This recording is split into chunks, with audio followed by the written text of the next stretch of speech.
Oh, I'm not going to do a gavel. Don't have to. Hi, everyone. It's a workshop. Those listening remote, welcome. The hordes in the audience, welcome, Jeff. They're all named Jeff. It's a workshop, so we don't have to do this. We're still doing the hybrid meetings until the 15th of March is the current executive order.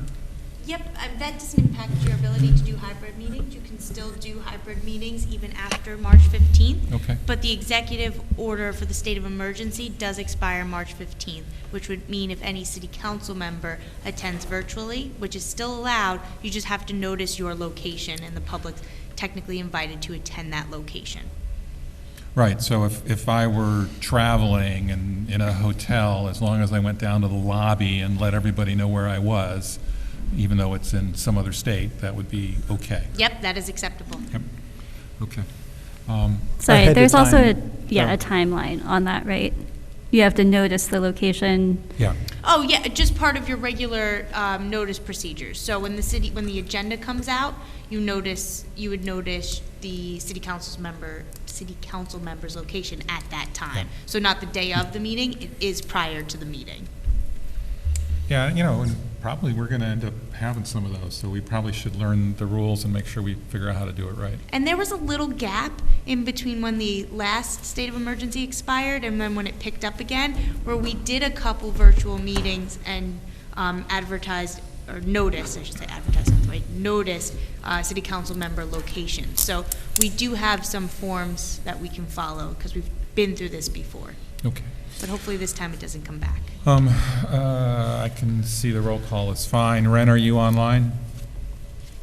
I am. Very good. And we've got a few others online, and we have our legal counsel here. We don't have to do a pledge, but I will ask for a moment of silence for peace in Ukraine and also in support of those fighting for their own country.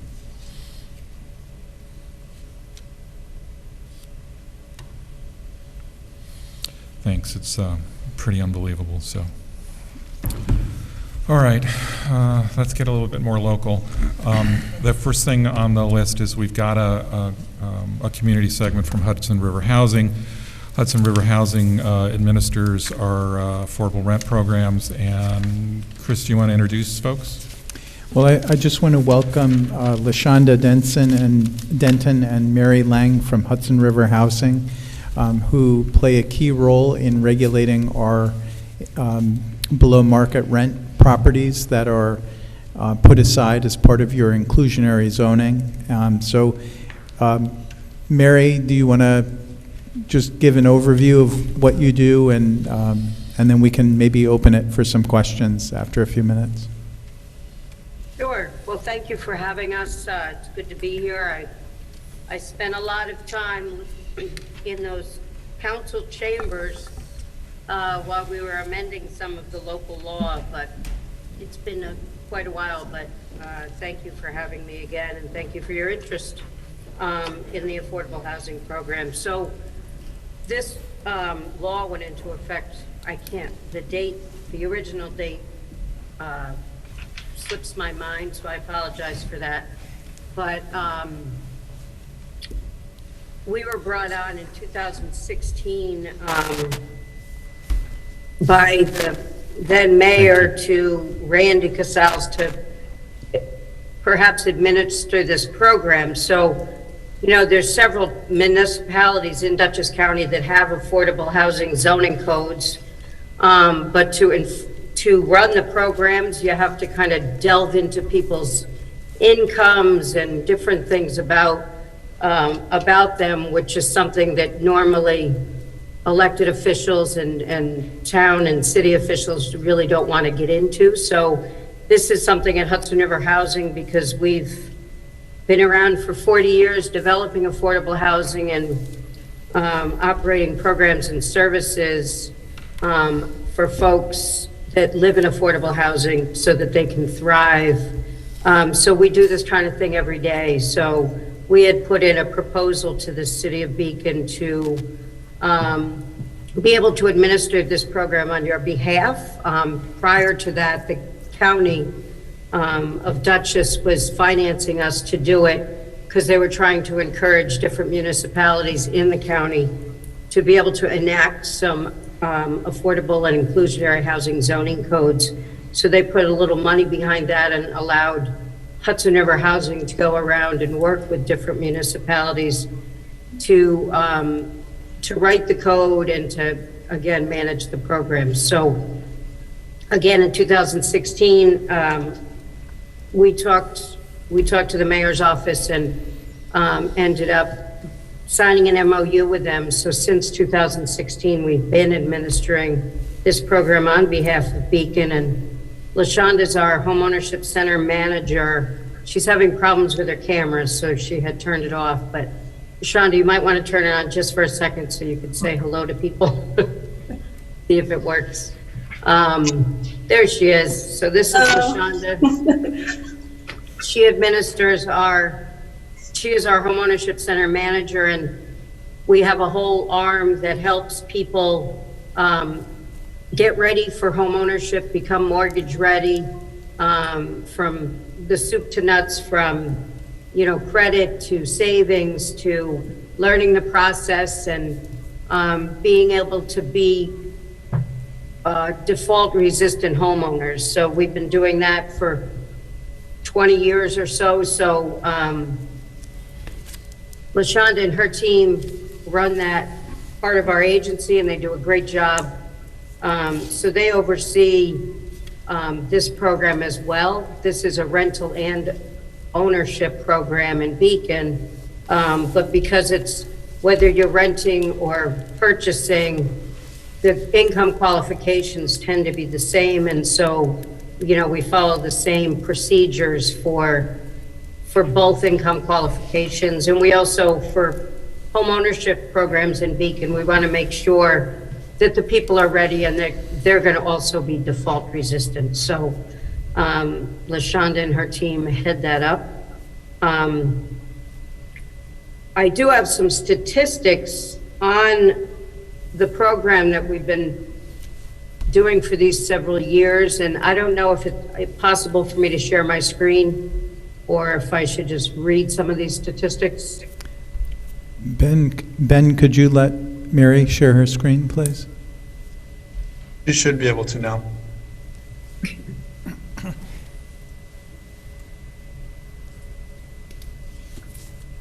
Okay, that's...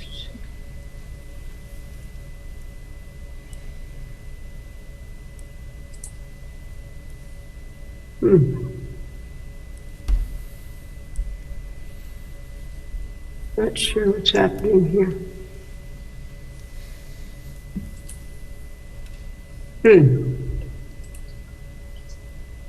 That looks promising. So these are statistics about the units that have been put in service in Beacon since we've gotten involved. And as you can see in the blue, there's 5 different projects that have come online for rental units, and there's 3 that have come online for ownership units. So in total, your ordinance says that 10% of units need to be set aside for below market rate units. So you have to have up to 10 units. So if someone is going to build 9 units, it doesn't apply, but once they hit 10, they have to do 1 for every 10. So to date, we've had 16 of below market rate units be put into service, and actually they're all full. So we have no vacancies right now in the rental portion. And then for sale units, we've had 9 units be put in for below market rate, and we have 3 available of those. Any questions about those statistics? Mary, could you share this document with us so I can post it on our website and send it around to the council, please? Absolutely. Thanks. So is below market unit rate or below market, is below market rate the same as affordable housing unit? Is that like defined, is that your definition of affordable housing? That is the zoning ordinance's definition. Sorry. So legally, there's sort of multiple definitions because there's different programs for different levels of income, right? So for instance, the Housing Authority at Forestal Heights and Hamfish Plaza have a very different level of income than other projects. And so the terms mean something. And the term affordable, I think, has a term, but it's also kind of the general term.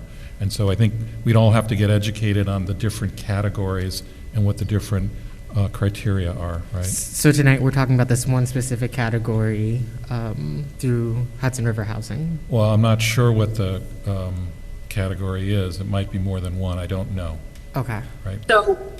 So tonight, we're here to talk about the zoning law that Beacon has on their books. And on the books, it is called affordable workforce housing. Okay. But at some council meetings, when we were meeting with the council for a good amount of time back in 2017, they kind of adopted the below market rate, and BMR units is really how they wanted to refer to this program in the everyday. So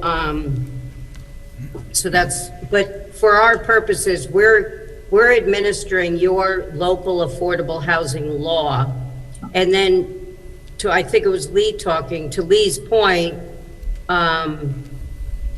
there are different types of affordable housing. There's subsidized housing, there's affordable or inclusionary housing, or this below market rate housing. And so there's, again, different kinds. Subsidized housing tends to be housing for people under 30% of the area median income for their household income. This, what's the target for this, LaShonda? Just Between 70 and 90% of the area median income? That's the number you're this looking is for. for people between 70 and 90% their household income, area median income. So that, again, sometimes it's considered workforce housing, but that's what we're talking about. So we're not talking about any, housing choice vouchers. We're not talking about public housing or subsidized housing, just this program that if people are in the income range, they can get one of these units that are below market rate. So where an apartment in X complex might be $1,500 a month, this unit would be calculated lower. And it's calculated based on the 70 to 90%. Does that make sense?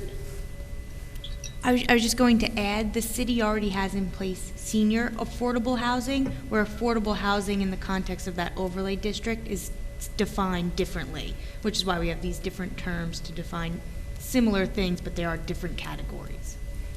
And are these only the ones that you're helping to run, but doesn't necessarily represent all of the below market housing that was created since 2016? So we are managing all of the below market rate units in this city of Beacon that are either owned or rental. Because I don't see the ones. But none of the complexes are on here. You have subsidized housing complexes that aren't under this law. Well, what about the ones right next door? So that's not in here. That's not in here. So- Right. It's So in West here End as Lofts didn't come in under this Look at the bottom. law because it was by nature affordable housing. It's low-income housing tax credits. That's the So we don't manage River those, That's on- and because it's not coming in under the program. Not this one. Oh, okay. Yeah, this one is not on it. The So artist the- housing? Right. Yeah, just to add, the programs that are specific to a building, so next door is affordable artist housing, that's separately administered. Obviously, Forestal Heights and Hamfish are separately administered.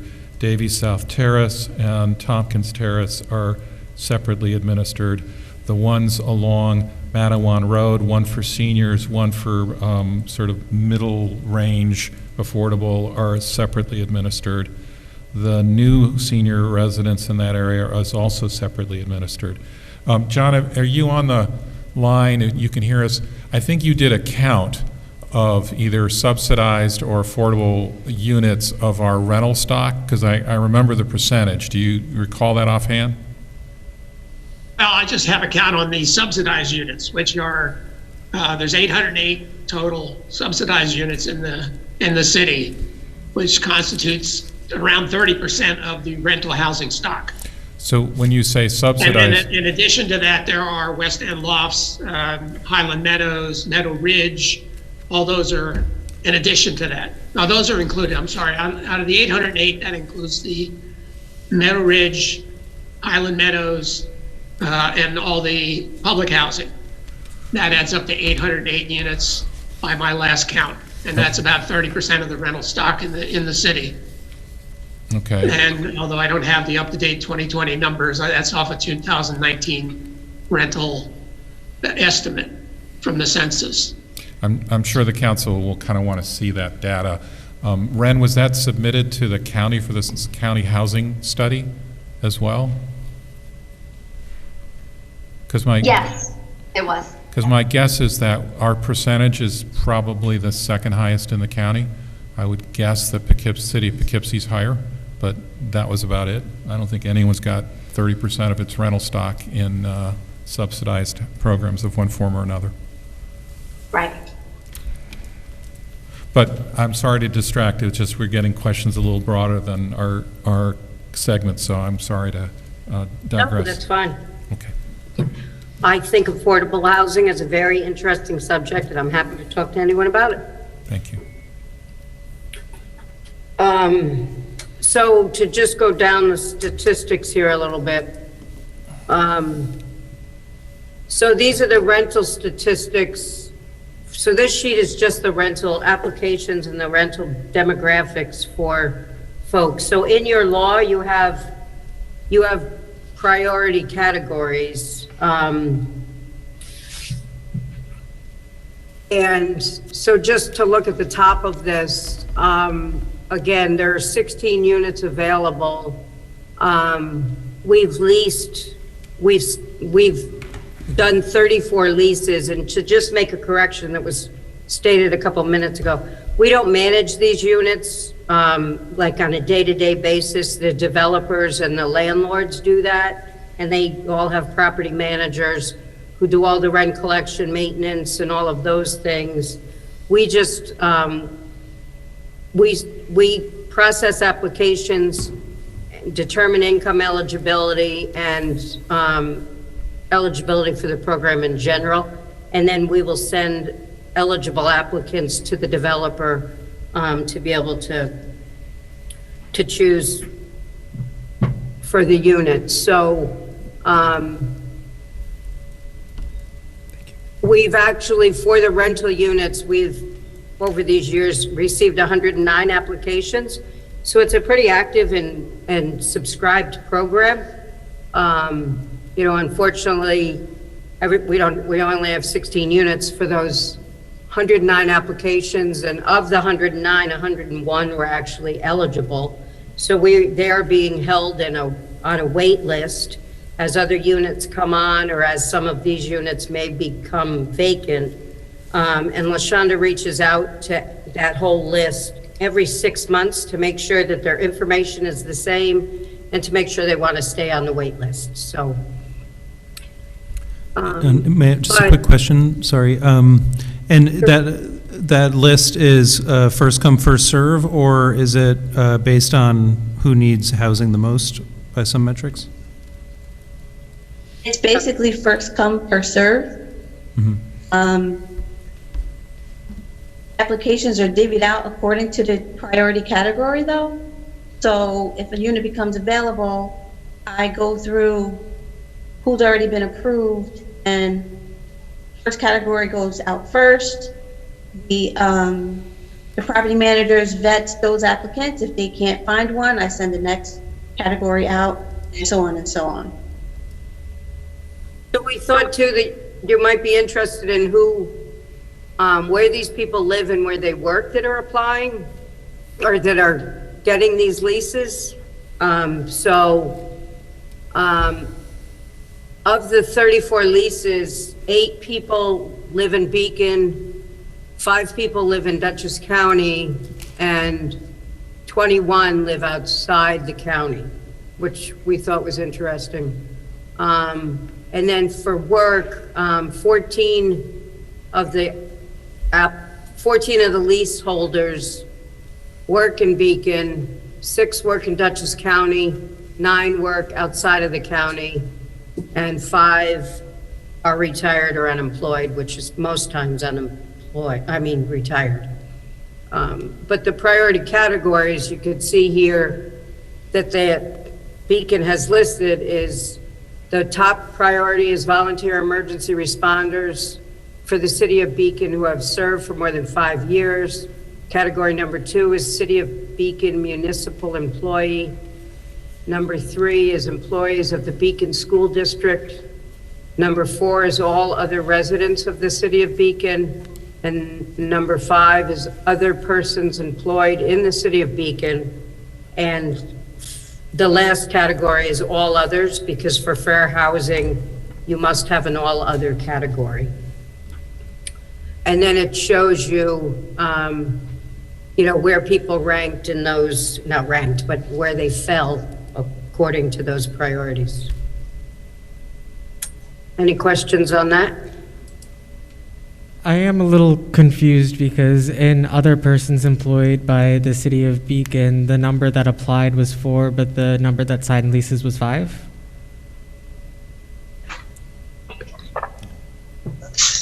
Pardon me? Sorry. In your categories for applicants, it looks like under E, the persons employed by the city of Beacon, the number of people that applied for housing was 4, but the number that signed leases was 5. Is that correct? No, it should be switched around. So the number that applied should be 5, and the number that approved should be 4.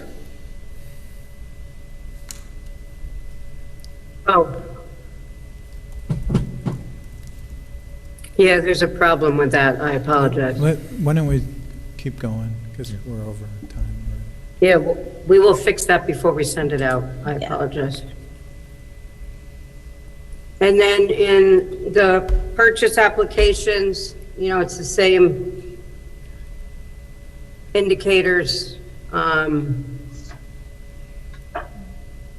We have 9 units for sale.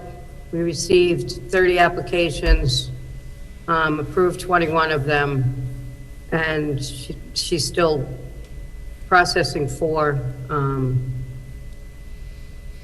And this is where they live and where they work and what their priorities status was.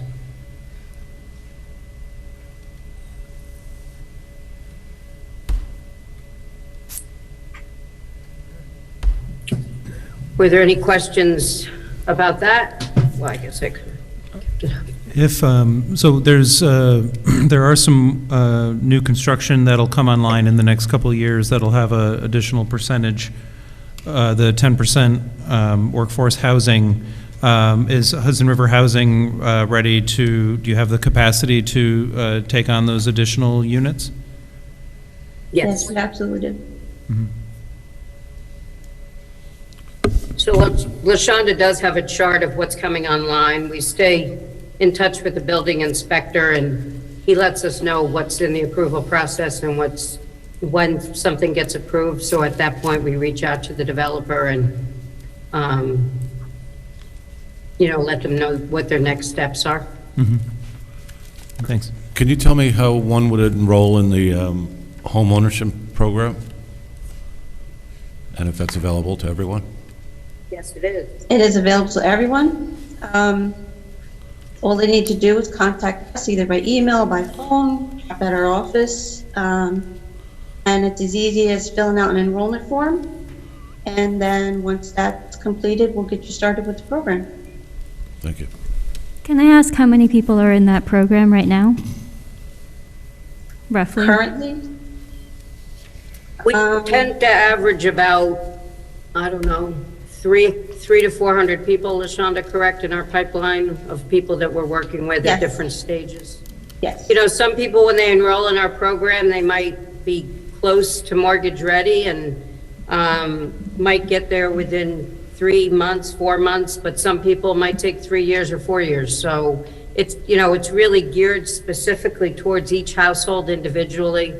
And I can say probably one of the biggest barriers people have to being mortgage ready is either credit or a lack of savings. And so, you know, we just always try to get the word out and want to encourage people that, you know, if you come in and sit with our housing counselors, you're going to get there. And, you know, it's too bad because a lot of people think if you have bad credit, then that's just going to be this moniker you have on your forehead for the rest of your life. But the reality is there's a lot you can do to repair credit and to build credit. And we have a lot of great tools and resources to help people get there. And same with savings. We have a lot of tools and resources that can allow people to set financial goals and get there. So, you know, we think everyone who buys a home, whether they're first-time home buyers or not, can really benefit from our housing counseling and education. And we also have a financial literacy course that is open to everyone in Dutchess County as well, that will help you with those, you know, setting a household budget and managing your finances and just understanding your income and your expenses. So when we send out the information that we just showed, we will send out the contact information for our Homeownership Center as well. And currently we're conducting all of our classes through Zoom. So, you know, it's not like they'd have to go to Poughkeepsie to take the classes. And if there's enough interest in any municipality, we can take our show on the road once we get back in person in our classes and, you know, do a class in Beacon if the interest is there. Sorry, one more question. Do you have a sense of how many of your enrollees have successfully purchased homes in Beacon in the last year or two? I actually do have those statistics. Over the last 2 years, we've had 35 applicants from the city of Beacon, or 35 enrollees from the city of Beacon. And about half of those have completed the program and have closed on homes. And then the rest are still in the process. That's great. Thank you.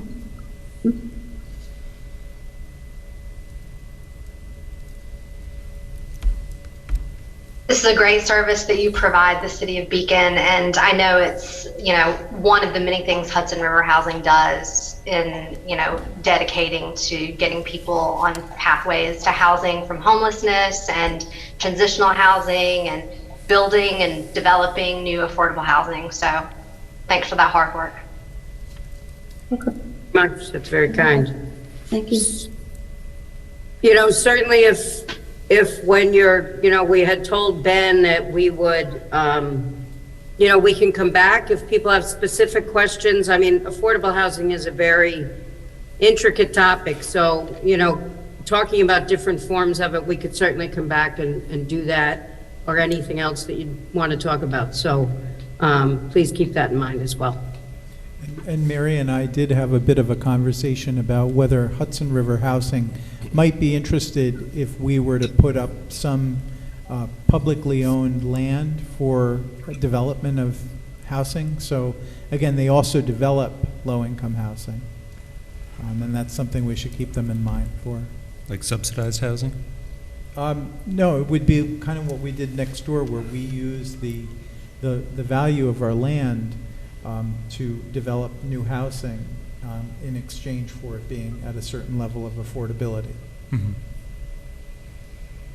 I would love to hear Mary talk more about that, and this probably isn't the meeting, but just, you know, to understand from Hudson River Housing's perspective whether the municipal laws in Beacon are favorable for development and attractive to investors. Happy to do that. Just so you all know, too, Hudson River Housing is co-owner and co-developer of West End Lofts. So we certainly have a big piece in that as well. Okay, and John, you're on the line too, because one of the things we'd like to put forward sooner rather than later is looking at a piece of city property for some sort of development, whether, one of the parking lots. And I think you've got a lot of work that's been done on the Main Street Access Committee, but also if you could start assembling some of the information on our existing housing stock in the rental area that we discussed. I think people will want to understand that and understand the kinds of programs and which ones can be supported by private construction, which ones need bonding authority, which one might require the Beacon Housing Authority to be involved, which is a different level of subsidization, but sort of giving us some sort of an overlay of that as we start to look at trying to develop our first lot, I think would be worthwhile. So I think within that, I would also love to understand better the zoning restrictions and what would we require to rezone something if necessary. Yep, and we've put that in a set of proposals, right? And we can kind of go through which ones would affect which. Yep. And we do have John and the members of the Main Street Access Committee coming to workshop on the 14th. Okay. To talk about a proposal on some of the parking lots. Great.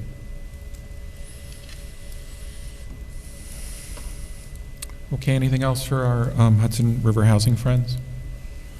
And none of those units that you manage are expiring use. They're all pretty new, right? Yes. So all the units that we manage through the affordable housing law, they're in perpetuity, so they will never come to an end. Something like West End Lofts will have an expiration, but Hudson River Housing has right of first refusal to buy out our partner after the period. And so we will do that to keep those units as restricted, income restricted in perpetuity again, so. Great, thank you. Sure. Well, it was our pleasure to be here. Thank you very much. Thank you, Mary. Thanks for being here. Thank you both. Thank you. Thank you, LaShonda. Night, y'all. Good night. Okay, Chris, you've got a series of appointments. You want to just take us through them, starting with Peter Hockler? Sure. So Peter, or Pete Hockler, currently works as a wastewater plant maintenance mechanic helper in our wastewater treatment plant. He's been with us since 2017, and we would like to promote him to maintenance mechanic. And this will allow us to move people around between the first and second shifts so that Pete basically takes over the dewatering operations that Andy Goodall used to do as a sludge operator. So again, we're trying to get the right people in the right roles at that department, and this promotion is part of that. And he's been a great employee.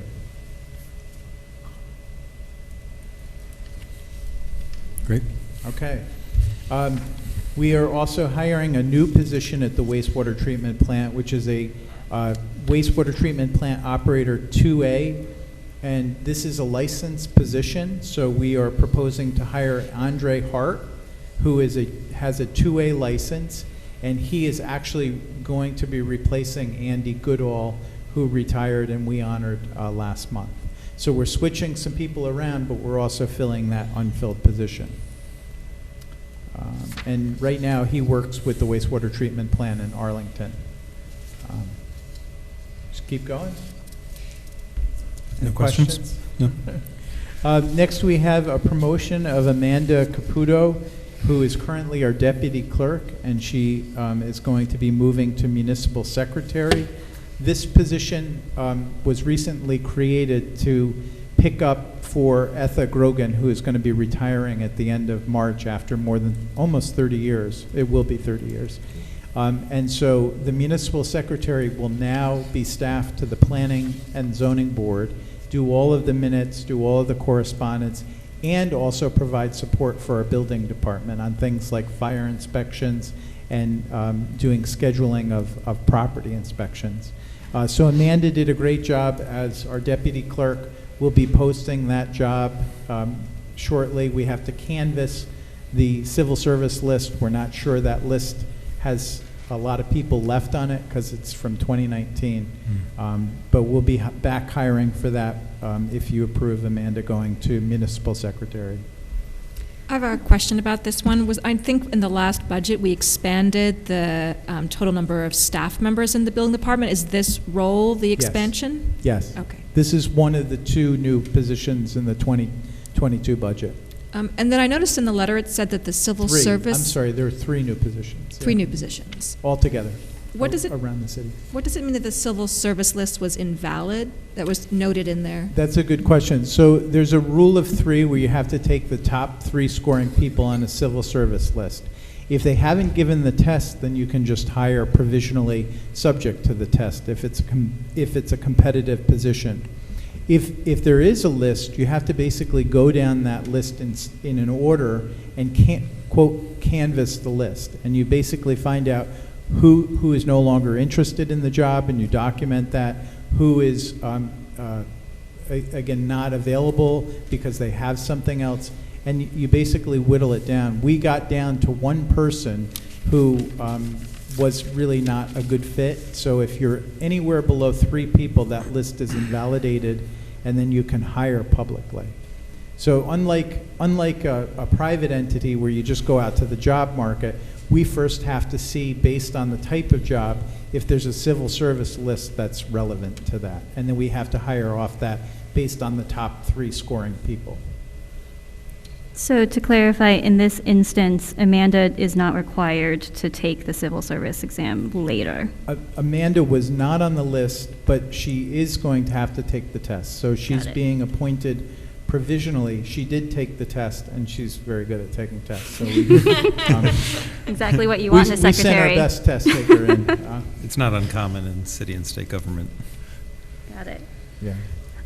Maybe this is sort of an unanswerable question in this realm, but in thinking ahead towards looking at being able to enforce our short-term rental law, it seemed that sort of capacity within the building department was one of the issues, among others. Do we expect, and maybe this is unanswerable, but do we expect that having this person may help that, or do we need to sort of, in our estimation, completely rework the law anyway? Well, I think the law needs some changes, and I also think the enforceability of the law is an issue in itself. Amanda is mostly going to replace the primary duties that we're losing with ETHA and enhancing the building department's resiliency across employees so that more than one employee knows how to do each item that needs to get done. We were going to focus her particularly on the fire inspections, which take a lot of time. Now, the STR enforcement, I think there's another mechanism, which is doing a partnership with the county where they do a lot of the enforcement, trying to find units that are not registered so that they can collect the tax from them. Yeah, and I also came upon, I think someone emailed me, there's services available to municipalities that monitor Yes. the short-term rentals, and they keep track and logs of everything, so it's all information that's publicly available. Yeah. So that's kind of like, I have on my list a couple months out with the work plan for this year to dig back into the STR and figure out how we do that arrangement with the county, and then better take a better look at the law as well. I think there's also maybe this is overlapping with something that was already brought up, but there's a state law in Albany, I think, that would create an agency that tracks Airbnbs. Am I mistaken about that? Have you heard about that? I'll have to look back at that. But I thought I heard something about that. There was Airbnb data collection at the state level. I think Senator Hinchey was advocating for it. He might. I haven't heard anything about it, and I know there's nothing concrete yet moving forward, but it doesn't mean that idea hasn't been tossed around. Okay. I know the state has repeatedly said, "Oh, we should do something," but they haven't. But I'll look into that. That's very interesting.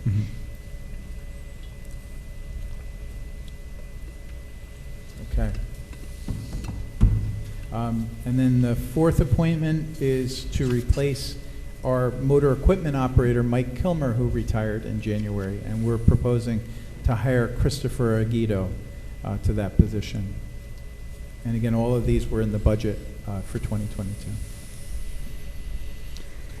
I don't have a question particular to this, but I was wondering if we have an update that we could share about the HR director search and just where we're at with that. Sure. We had a selection committee. We interviewed 3 top candidates out of the 56 people who applied. We have identified our top candidate. We are awaiting a confirmation that she has accepted at this point, because there was a counter offer from her other employer. So I'm hoping to find out by tomorrow, but I think I'll be able to announce that next week. And we're looking at a start date of March 27th. So I will announce that shortly. And Molly, thank you for being on the committee. You're welcome. My pleasure.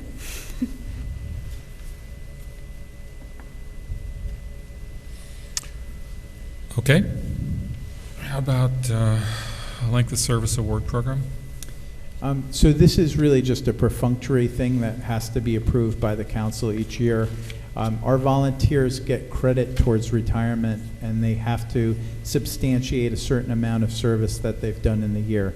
So Chief Van Voorhis has put together the list that's in here. You'll see we've redacted the addresses and the date of birth, but their names are in there, and the number of service points. I don't exactly know how the points work in the system, but this basically, we do this every year to document to the state who should be in that LoSAP program. We have an investment fund for this, and you may have seen last year the City Council moved that investment fund towards socially responsible investment. So the fund is around $800,000, and it throws off enough income to give a very small retirement benefit to these firefighters who've been with us for more than 20 years. And LoSAP is regulated by this, created by the state, and we're following state rules when we do this. Yeah, so while the fire department, the volunteer side is volunteer, this is the one element that, you know, you could say is a benefit or a compensation, right, which is we're under state law allowed to do a retirement program. And it doesn't, so you can qualify depending on the things that you do, as Chris said, and you need to be active to get that, I think, but you don't have to be capable of fighting interior or even exterior fires. I mean, you can serve in a fire police role where right, you do traffic. We only have, I think, 2 interior firefighters at this point, because the training has become so rigorous. And you have to perform a certain amount of tasks, being involved for a certain amount of years, so there are requirements that have to be met. I mean, but their support is critical. They can help with all kinds of setup and traffic safety when they are on scene. So we do encourage volunteers to join. Yes. And we'll be bringing some new volunteers to you for approval shortly. Great.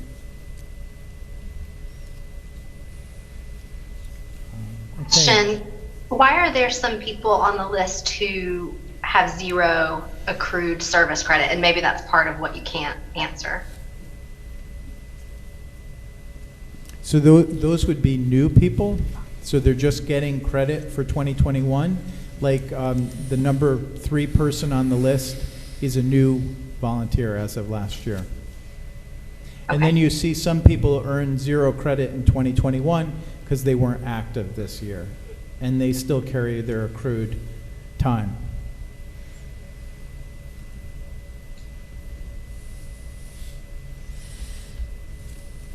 Okay. And Drew is going to do the next firefighter thing, Firefighter Law. Yes, so we held the public hearing on Tuesday last week, and then we discussed taking out that provision pertaining to felonies. So in the packet, you have an updated local law where we have removed that one provision. I highlighted it to make sure that it was clear to everyone what we took out. So the highlighted change, that highlighted strikeout is what's new. This is not a substantive change, since we can't follow this requirement anyway. We can't refuse to hire someone with a felony conviction because we are preempted by the New York State Corrections Law. So this is a non-substantive change. It just cleans it up, makes it more compatible with state law. So there's no issues. And our current chief just wanted us to make clear we're not changing this for him in any manner. He's not moving. Huh? He's not trying to move. No, I meant he doesn't have a felony that we're trying to hide. Sorry, that joke didn't work very well. We had already hired him. Are there any questions? So just to reiterate what you said at the public meeting last week, that just because this is struck, there's still the application of the idea that certain felonies would probably still preclude them from being hired, i.e. arson. might be a good Absolutely, example. yes. It's evaluated on a case-by-case basis. If the felony is related to the job, they will not. You can then choose to not hire them for that conviction. Impersonating a fire chief. Is there any benefit to, in this law, referencing the state law, or is that redundant and confusing? I think it's a little redundant. It's not necessary, and a lot of other municipalities don't have that, don't have a reference to the New York State Corrections Law.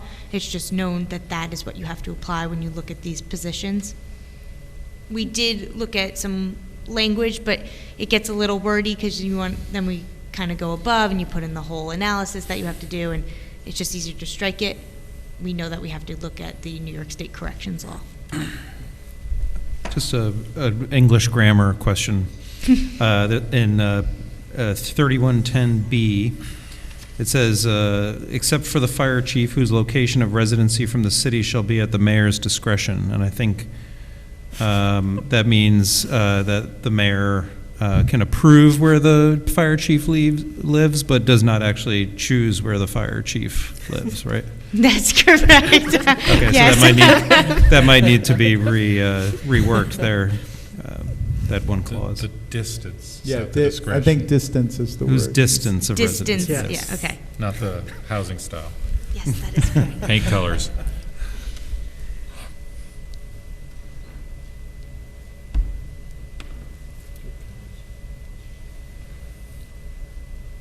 Okay. Be hard to implement that one.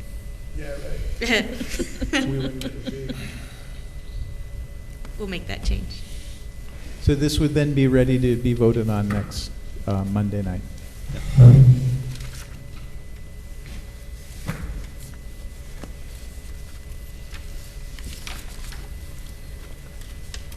Okay. All right, so let's start up the discussion of good cause, if that's okay. So I think the first one is a threshold question, which is, do we have the authority to do this? Our city attorney has said that we do not. We've asked the state attorney general for an opinion, and they seem to be punting, which kind of means they know the answer but don't want to tell us. And then NICOM, which represents cities and villages, so about 500 or 600 municipalities, came out and said, and that's an organization who wants municipal governments to have powers, has said that we don't have the authority. So I'm just trying to figure out how do you want to work this, because anything you do would be against advice of counsel. My suggestion would be, if you want to get another opinion and we hire someone who represents us and only us with respect to that and owes us a fiduciary duty, I guess I'm okay with trying to get another opinion if that's what you want. Mayor, may I make one more comment, Sure, just so of course. the city council's updated? The case in the city of Albany, they have the landlords have filed a summary judgment motion, which has a return date of March 30th, meaning that the city has to reply by March 30th. We can expect a response, a decision in the summary judgment motion in about 6 months, I would estimate. Just so everyone has an update about what's going on. So summary judgment's supposed to be fast. Fast, right. And they could deny summary judgment, which means then the proceeding continues and it's prolonged. So it depends. It could shorten it and end it, or could be just an extension. It's hard to tell, but potentially 6 months we could have more clarity. Okay, and then my understanding is the count right now, there's about 1,500 local governments in New York State.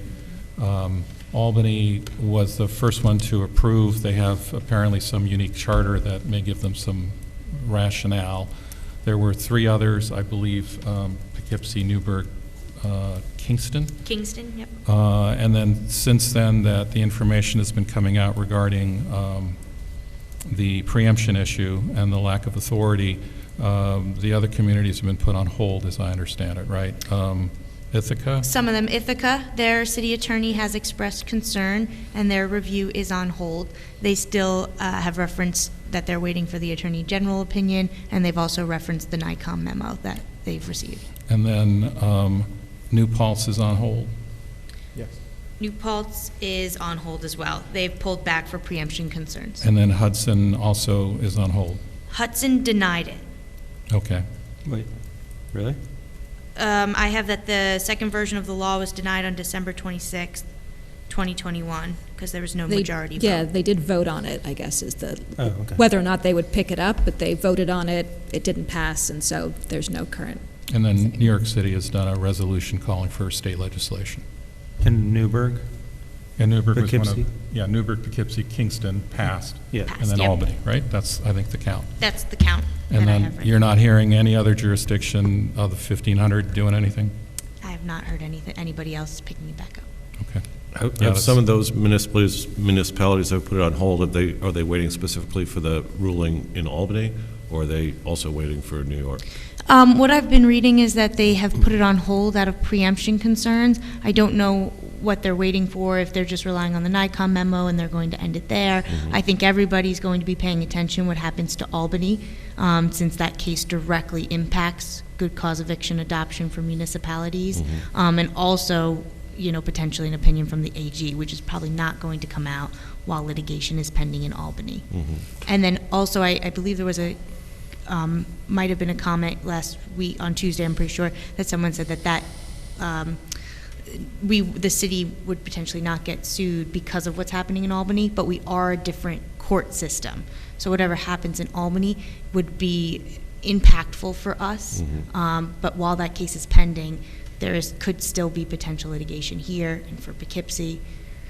So if we pass something before there's a ruling in Albany, and it ruled against the city of Albany, what would the status of our law be at that point if we had passed it? Would it be also considered? The city council would have to sit down and evaluate what you want to do. If based on the outcome in Albany, you wanted to declare your law null and void, rescind it, that would probably be a very safe bet. Nothing says that you absolutely have to do that, but you would be putting yourself at very great risk since you have a decision on this exact matter. But it would be in another district, does that matter? Exactly, but it would be cited for any litigation that would be in Beacon and would be very influential. But you're right, it wouldn't be the end-all, be-all. It's not a slam dunk. Exactly, not a slam dunk. And a justice in Dutchess County could say something different. But, and then also if Albany gets appealed, then we are subject to that appellate decision as, so that would be something to keep in mind. But you're right, not a slam dunk, but it would be very influential. Drew, are the summary judgments ever less than 6 months, or is there quite a backlog? Like, what's I'm guessing if they're going for summary judgment, they're saying, close the record right here, judge deliberate. Yeah, that you don't need to look at the facts. There's no question. This is clear. Make a decision. Less than 6 months is hard. So I said the return date's March 30th. Then maybe they get a 2-week reply, and they probably ask for an extension. So that puts us out end of April, and then then it's in the judge's hand to make a decision. And I can't say that the judges are moving very quickly. So the end of April. So, I'd say midsummer, July, maybe you'd have an answer. And these are all rough estimates. So I guess the decision is whether to wait for Albany and continue this discussion or proceed against the advice of our counsel. Lee, you mentioned That- the option of hire someone outside the city. Can you say a little bit more about the value of that option and also the process, if you know what it is? We've never done anything like it, but I'm just trying to think through how we do this because, obviously we want to do something in this field. This isn't the only thing we can do, but it's the one that, a lot of people have testified on. And if a majority of the council wants to do something, I don't want to encourage us to go against advice of council. So it's like, okay, get another one. But it needs to be someone who works for us because unless they owe us a duty, you can get any lawyer to tell you anything. We learned that in the last, national election, right? And then when the lawyer goes to court, that changes it some, but they still will advocate one side versus another. So, if you want an opinion, then we should, I don't know, I guess I'd be willing to entertain that discussion. I'm not sure, honestly, we get a different answer. But, that would be one approach because you are relying on someone you cannot rely on if you look at someone who does not represent us, who does not have our fiduciary interests in mind, and who represents someone else. That's just not appropriate. And can you add to that and say if we voted on it without that, what are we essentially doing as a city council in that case?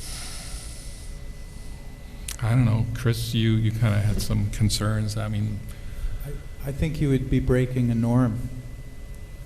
We've had a norm on this council since well before I was on the council in the mid-1990s, where on the advice of council, if you're told you're preempted, you don't move ahead. And I remember this specifically because in 1996, I raised the issue of further regulating wood stoves because of the smoke being generated in neighborhoods. And our then city attorney said, no, you're preempted actually by the EPA on that.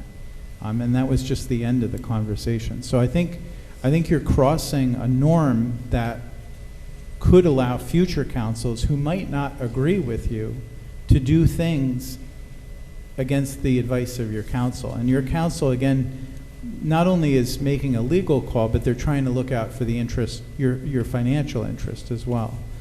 The second thing that I think it would do is put us in a situation where we could face litigation, and I honestly don't know how we defend that. With the NICOM letter and our own attorney opining that we don't have the ability to do this, that brief almost writes itself, and I don't know how you respond to that.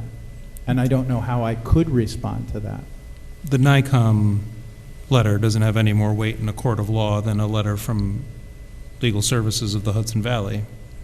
This would be relevant to... I would say it does because it's not in this fight. It doesn't... I mean, they're not a housing advocacy group. They're not a landlord advocacy group. They're an advocacy group that promotes the power of municipalities. And if anything, I've seen them try to kind of gain ground from the state on what we're allowed to do. So I do think it would have somewhat more weight. And I just think our own attorney saying that, I mean, I want you to think about a council, like imagine the next council has a different political view and they decide to do something against the attorney's advice that you might find anathema. You've basically taken the safety bars off here, you know? And we've had a long-standing tradition as a council of not going against council's advice. And we have a professional firm. I mean, if you had an individual who is a political appointee, maybe you could argue that we should have a different attorney or we should get a different opinion. This is a firm that's been bipartisan and been with the city for 13 years. And again, they represent other people, as all law firms do. But I'm worried about that precedent, and I'm worried about having to defend this lawsuit because I don't think you're on solid ground here. I mean, it may set a precedent. I think it's unlikely. I think when I introduced the law, I had already looked at 2 legal opinions, so I was surprised to get the response from Keenan Bean. But what I'm saying is that, just because, some of us want to move ahead with this law because we're concerned about folks being evicted from their home, knowing the 3 neighboring communities have already gone down this path, makes it a little more palatable to me than a situation where, we're the only city trying to do something and we're going against the council's advice. But Dan, I would just say it is a precedent. I asked Etha Grogan, who's been with the council, been staffing the council for 30 years, if she remembered any time at which the council ever went against advice of council, whether or not another municipality did it, whether or not it's a good topic. I mean, there are a lot of good things. If you say that we're going to ignore the advice of council, what power don't you have? Are you then going to pass a local minimum wage law, or if the other side takes over, would you do something like maybe now we can have guns that's everywhere? why there's a court system. If we go against one legal opinion, no matter how bipartisan Paloma, it is. You're breaking several generations of a norm on this council. And you need to think about what future councils will do. And honestly, I think that's not necessarily a bad thing. I mean, I think it's very important for us to look at the way things have always been done and Then what's the question. limit on your power, Justice? Your attorney tells you you can't pass a minimum wage law.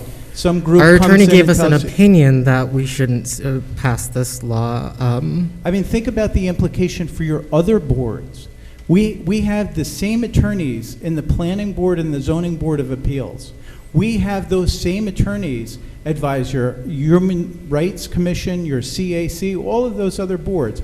What if they say, well, we don't think the attorney's right. We can ignore them because this is really important. There are a lot of important issues.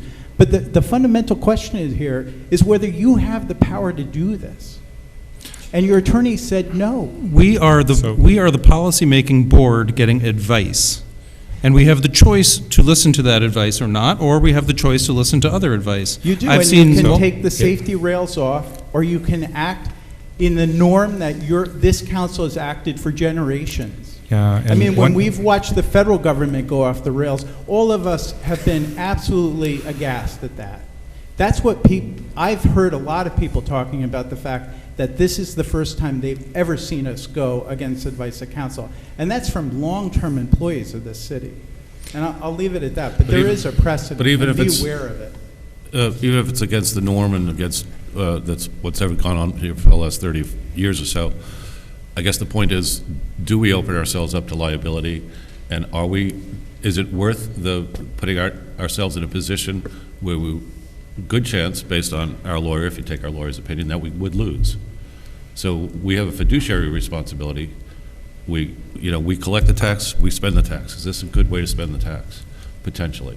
It's not only the cost of the lawsuit, which we have to get another lawyer, it's the judgment as well. Well, getting another lawyer doesn't cost us any more money. The It litigation would cost us with Keenan Bean anyway.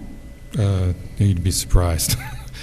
Going to court's really expensive. Getting an opinion is not that expensive. I mean, No, I mean, if we were sued, if going into litigation doesn't cost differently with Keenan Bean than going into litigation with another lawyer. Look, Mike Pence had the option of listening to some other lawyer, right? He chose to listen to the ones that actually But it's were also not just constitutional some lawyers. other lawyer. It's not a random lawyer that we found No, somewhere. but it's someone- legal services. It's No, Just because they're excuse advocates me. doesn't mean they're not good lawyers. They are not. They owe you no duty. They have no legal responsibility to They advise you. have. They can tell you the sky is purple. Right. Okay? They owe you no duty. All right? Which is why I've thought about this and said, look, if you want to get an opinion you can rely on, get another attorney. But it needs to be someone who owes us a duty. All right? For whom we are the client. Right. Because that's what they have to be able to respond to, and that's what our council has done. Someone else is just, I can come off the street and you say, you can do this, and then you can say, you rely on my opinion. So what? That doesn't make you a policymaker. We are a nation of laws. We don't just make it up, right? I mean, had the election been decided by the people who one side was putting up lawyers, we'd all be, oh my God, right? It's just like, this is the local version of the same thing. You need to find, you're not legal. The only lawyer sitting there that's elected here happens to be me, all right? And I haven't practiced in 35 years, and I don't play that I know how to do this. I rely on counsel. And I think if you don't like the opinion once, you don't like it a second time, go get another one and pay for it. And make sure that person represents us and not someone else. Well, it seems like that would be the most expedient and cheapest way to go, as opposed to waiting for Albany or waiting for New York State, and/or completely disregarding the advice of counsel.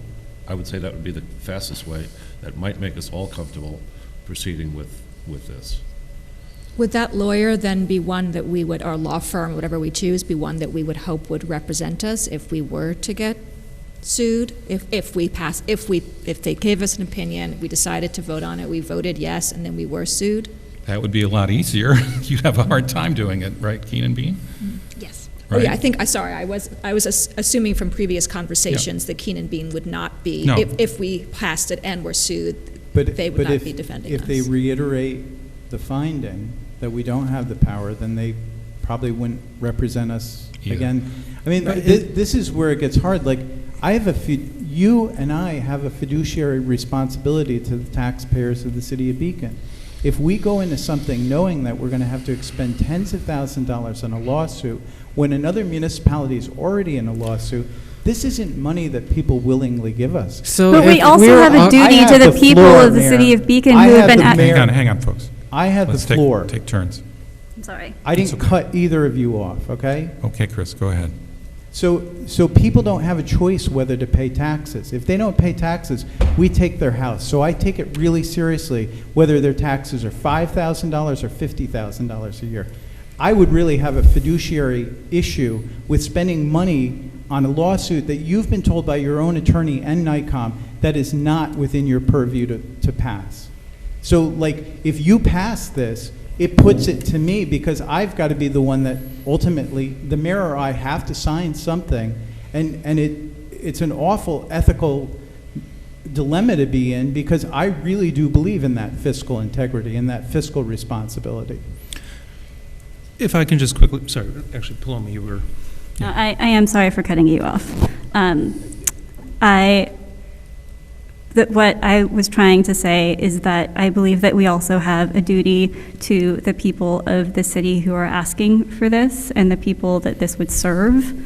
And I think that that has to be balanced with the potential fiduciary costs. And I do think that part of what the city, part of our fiduciary duty does include defending a law that we think is right for the city. Yeah, but does our fiduciary duty to represent some of our citizens get us to adopt a policy that basically pits one group against another? I mean, there are other ways to do this. I mean, I think everyone at this table is committed to wanting to do something for affordability and tenants' rights. And yet, you know, this is the only one that's presented to us that pits one group against another that we don't have the authority to do. Let's just find another way. How does this one pit one group against another? They've been pitted against each other for decades. This just changes the balance. Instead of, when you change the balance, you benefit one and harm another. If we believe in helping tenants, then all of society should be doing it, which is why I said we should be doing rent subsidies for those who are means tested. We'd have no reason to benefit people who are the ones that are coming into town and willing to pay the higher rents. We should be focused on the ones, you know, the person who came in that, you know, grew up in Beacon, last name was Griffin, more than one came that were Griffins. And they've been in Beacon for 30 years, longer than I've been. I've only been here 30 years. And it's like, we're not helping them by trying to do a law that benefits people who can already afford it. We should means test this, and we should subsidize it with the community's taxes if that's what we have to do. But you know what? That's a lot harder than saying, I'll just stick it to one group to benefit another, and I don't have to pay anything. If this is what we believe, we should all be contributing as a community. And I'm willing to do that to my taxes. A question about the timing of the lawsuit. So theoretically, Albany would have a decision in 6 months. There's no reason to think that if somebody brought a lawsuit against Beacon that it would be faster than 6 months, right? Right. So we could wait for Albany. And if Albany has a ruling that says that good cause eviction is not allowed to be done by municipalities in New York State, we could cancel it before a lawsuit actually went to court, right? So the potential cost is zero. Well, it depends on what, a lawsuit could be brought at any time as soon as this is adopted. So someone could challenge Beacon's law before determination's rendered in Albany. So we pay some of the legal fees, but I don't know how you, I've never taken anybody to court, so. Oh, yeah. So How fill me fast in. would we have to respond? So, okay, just catching up with what you're saying. So you're saying, okay, if the city adopts this law, then somebody potentially sues because of the adopted law. If a decision is rendered in Albany, then the city can then rescind their local law, and that would end the lawsuit. But there's still costs. You still have to go through the procedures of answering and then having discussions with the other side. You would save money if you ended the lawsuit, but you still have to go through the steps. So it's not zero. And what would be the for let's say our city judge is making decisions in housing court for a 6-month period using the good cause eviction law? Do all of those decisions remain if Albany comes back as preempted? It depends on the landlord if they want to seek to challenge the city court judge's determination. It would be a case-by-case basis. Some would stand, some might get challenged. I see. What would the timeline be for the city having to spend money once a lawsuit would be potentially be presented? We would have to submit a reply. The turnaround's pretty quick, but if someone sues the city and the city wanted to, you could have your attorneys just respond and say, what the city council has made a decision, we're actually going to rescind the law. That renders your petition moot. And so at that point, you wouldn't spend that much money. Yeah. But you'd be backing down. In order to not spend that much money, you're backing down right away when it's filed, and I don't know. What's the timeline between a lawsuit being filed against us and us having to take any action? It would have to be before we have to reply, which is typically, answer, which is typically about two weeks, or you could ask for an extension. So probably 2 weeks. I have to confirm the timelines here, but that's an estimate. Okay. No community since it's become an issue of whether there's preemption has moved forward. Right? The ones that move forward, either Albany was potentially in a unique position because they have a charter that predates the state constitution. I don't know. That's an interesting issue. And then the other communities, their attorneys didn't tell them, flat out, you don't have the authority. They were raised, issues of concern. But since it's been apparent that there's a clear preemption concern, nobody else has moved forward. I think if another community, I assume, I know what New York City was told. New York City, according to the person, was told they were absolutely preempted. And so they did a resolution. Nobody questioned that. They were preempted under different laws. New York City has different rent regulation laws than the rest of the state does. Yes, but you just described what they're preempted by. Rent regulation preempts, and that's what this issue is. But it's different forms of rent regulation. The state has preempted the field, right? We get one version, New York City gets a different version.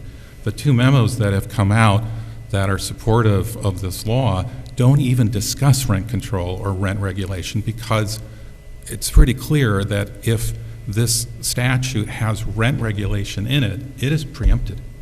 There isn't any question. There's no rent regulation in this law. None. You can look at it. It says that if a rent increase is above 5%, that it's considered unconscionable and has to go to court. And at that point, the judge can consider X, Y, and Z.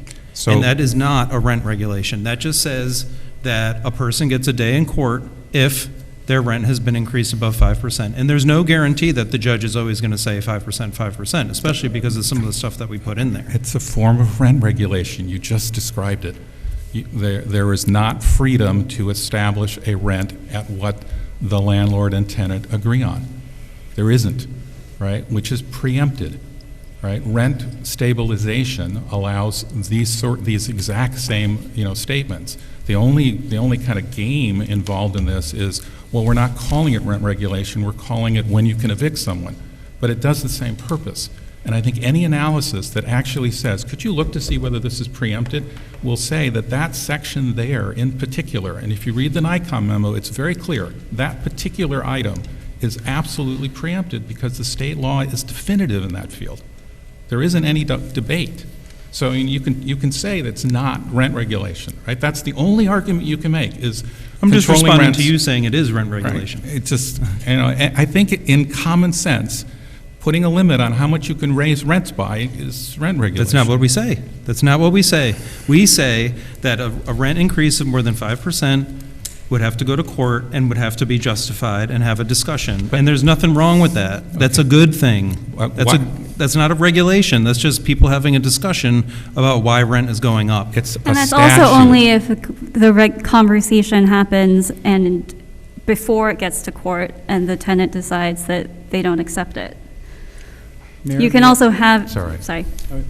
Let me just read from the NICOM letter, because I think we're getting into semantics here about rent regulation versus rent restrictions. It's clearly a rent restriction, and this is what NICOM says about it. In addition to the state's likely preemption of the residential tenant eviction process, the state has also preempted the field with respect to rent restrictions. In 2019, the state legislature amended the Emergency Tenant Protection Act, enacting the Statewide Tenant Protection Act of 2019, which establishes a procedure whereby local governments may enact local rent control regulations. And they talk about it being extensive, having to go through a process. So NICOM's basically saying it is a rent, we won't use the word regulation, but say it's a rent restriction, and it was preempted. So again, and I don't view NICOM as some partisan organization. They're the people we have depended on for years to go and say, is this a ball or a strike, And again. And I will say another concern is that in the documents submitted in the City of Albany case, where their law is very similar, I think their threshold's 3%, but the same language. They say that interferes with the normal market of free bargaining and is a direct conflict with 3 existing state statutes that pertain to rent regulations, which is our concern, and it's a concern that legal services didn't bring that up or didn't bring those statutes up as well. The focus on just RPAPL 711 is also a concern, since there's several other provisions of the real property law that aren't discussed. That is a concern. I'm going to go back to the idea of, I'm sorry, no offense, Drew, No, but I'm going to go back none taken. to the idea of officially retaining a council that would be, I can't remember the language you used exactly, Lee, but beholden to us in particular. Yeah, I mean, when pay for it, right? Sure. And when you do, they owe it to you. I mean, I'm just trying to find a way to do this, right? Mm-hmm. I think, you can't guarantee what you get, but I think if we found someone who's a municipal law firm that, wasn't ours, find an upstate one or something, would take a look at the same thing and listen to all our arguments and see what they say. Isn't legal services involved in the Albany case in some way? Do you mean legal services of the Hudson Valley? Not Or legal Legal Aid service. Society. What's that? Or Legal Aid Society. I know we keep Legal Aid using Society? them interchangeably. Yeah, from the lawyers I have talked to, I don't think it is a slam dunk case either way. But I also want to have a lawyer in my corner, and I am not a lawyer in my own corner. Though I've been playing one quite a lot in the past couple months. So I do think the suggestion that before we vote, because I think the odds of us being sued are more than nil, that we should have someone set up who seems like they would be interested in defending us and we feel good about and has municipal experience and all that stuff, so that we are setting ourselves up for success, and perhaps most importantly, setting up our taxpayers for success, should that be the route that we take.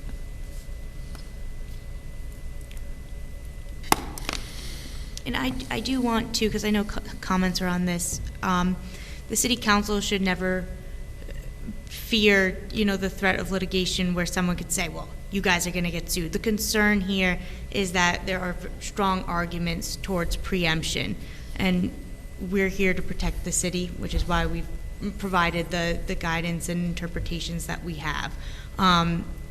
So we're always, a threat of litigation alone is never something that should really dictate your decisions, but the threat of litigation when there are strong potential arguments on the other side is our greatest concern. But there's strong arguments on both sides. Right. But also, we Which don't is why currently we're have here. we don't have a lawyer, to my understanding, who would defend the city if we were sued, because Keenan Bean has taken a position. So because Keenan Bean took that decision, we won't be able to find any other lawyer? I would like to find a lawyer beforehand, I guess, is what I'm saying, which I think is a version of what Lee is suggesting. Lee, correct me if you're wrong. I said I was just looking for a way to move forward, and I think that would be one approach. We try to find a lawyer with municipal law experience, doesn't have, skin in the game, and gives us another opinion. Well, I guess what's more expensive, spending money on an opinion that might not actually serve us, or the fees related to the court case? Is there any way to guess at that? I don't know. We're in, we're in just a trying hard to- area. I know, we're just working at it. I don't know. You have a sense of? I do not. Sorry. I mean, if we spent, I don't know, I'll make up a number, $5,000 for an opinion from another law firm. I'm just guessing based on your hourly rates and how long it takes to do the thing. The $5,000 that says, that's another opinion that says, okay, well, this attorney will no longer, will not support Beacon either in this fight. I don't know, is there a way to, what we want is a lawyer that will defend our argument, right? So can we, look for lawyers that do want to do that and then pay them, instead of just picking a lawyer and hoping that it comes out our way? Because if the council's sentiment is to protect renters from eviction, we would want to hire a lawyer that does that, and we would want to spend the money and make sure we're spending the money on what we want. But I think what we're looking for is an objective opinion on preemption. I thought we already had one. Yeah, we're preempted, right? And if we don't like that opinion, okay. I mean, frankly, I've been, involved in local government in New York, on and off for 30 years, and this was preempted from the word go in my view. It just was obvious. And I know that, not everyone wants to hear that, but it's just, this isn't within our powers. In particular, if we took out the part about rent percentages, we'd probably have a better argument, but that one is just done. I don't see how you get around that argument. So, I'm just trying to figure out how to move forward. Would it be premature to do an informal poll and see which direction we want to go down? One being stick with all the information that we currently have and proceed. Two, look into additional legal advice, independent legal advice. Three, wait for Albany. Pay nothing to anybody, just wait for Albany to decide and base our decisions on that. I'm 1, 2, and 3 in order of preference. Okay, shall we start? Does everybody agree? Does that make sense? Sorry, what's one again? One is One move would ahead be- as is. Would move ahead as is, despite the advice of counsel. Number two, get new counsel that would have as a second opinion. And number three is simply wait for Albany to be decided. So, yeah, there is the other option, which is I actually I respect my council's opinion and would actually just stop, which is what the other communities have done. Not all other communities, No. Newburgh, Poughkeepsie. Right. The ones that have begun to address the preemption issue when it became when it came forward, meaning anything recently, is now being put on hold. Well, I The think, Newburgh Council did discuss the preemption issue, and their lawyer said that it was not a clear case, and they moved forward. Right. well, I think the option to wait for Albany kind of puts that off. We can determine later if we want to, disregard the advice of counsel at that point, because it'll be decided in a court of law in Albany, right? Yep. So where are you Well, at, George? I'm sorry, go ahead. Sorry, no, just at that same point, I imagine that if a lawsuit is presented to us, it's going to be near identical to Albany's lawsuit. And so in that case, would we be able to use something very similar to Albany's response? Or, at that point, would a judge even take that, or would they wait until Albany has its response? No, a judge would take it. We wouldn't be able to use Albany's response exactly. I know they have a lot of specific statistics. Right in there, theirs. they have different statistics. They did studies that the city didn't do, which are in favor of Albany. Those studies really would help them. They also have a charter that was adopted before the state constitution, which also helps them. So the landlord's documents would probably be very similar. The city's response would have to be a little bit different and more specific to, to the city's arguments, to the city of Beacon, I should clarify. And other municipalities that have passed this and have this law in effect right now, Newburgh, Poughkeepsie, they're not facing any lawsuits at the moment, right? No, they're not. Okay. In that case, what I would like to see us do is to move forward with this and try to get this down to something that we could vote on. And then if lawsuit comes up, we address as a council how we want to proceed with that. Whether that be rescinding the law, whether that be seeking legal counsel, but that's where I am. So I support Justice's version of George's number one. Okay. Molly? I don't know, is the short answer. I actually have parts of our current proposed legislation that I was hoping to discuss tonight, which may or may not be a good use of tonight.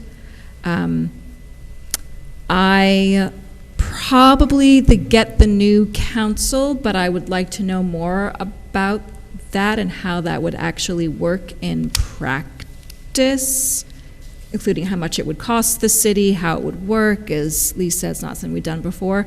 So that's probably my number one, so we could do number two. So I could do, that would be my number one, so we could move ahead as whatever version we want. And then the Albany decision could affect us down the line, but I don't feel the need to wait for that right now, assuming we could get new counsel. I agree with George's number two, I think. I agree with Molly. That would be to get the advice of additional counsel and then weigh it out against the advice that we already have from our counsel. Yeah, I'm okay with that. Wren? So my concern about number two is that then we have to figure out, like Molly said, how that works practically.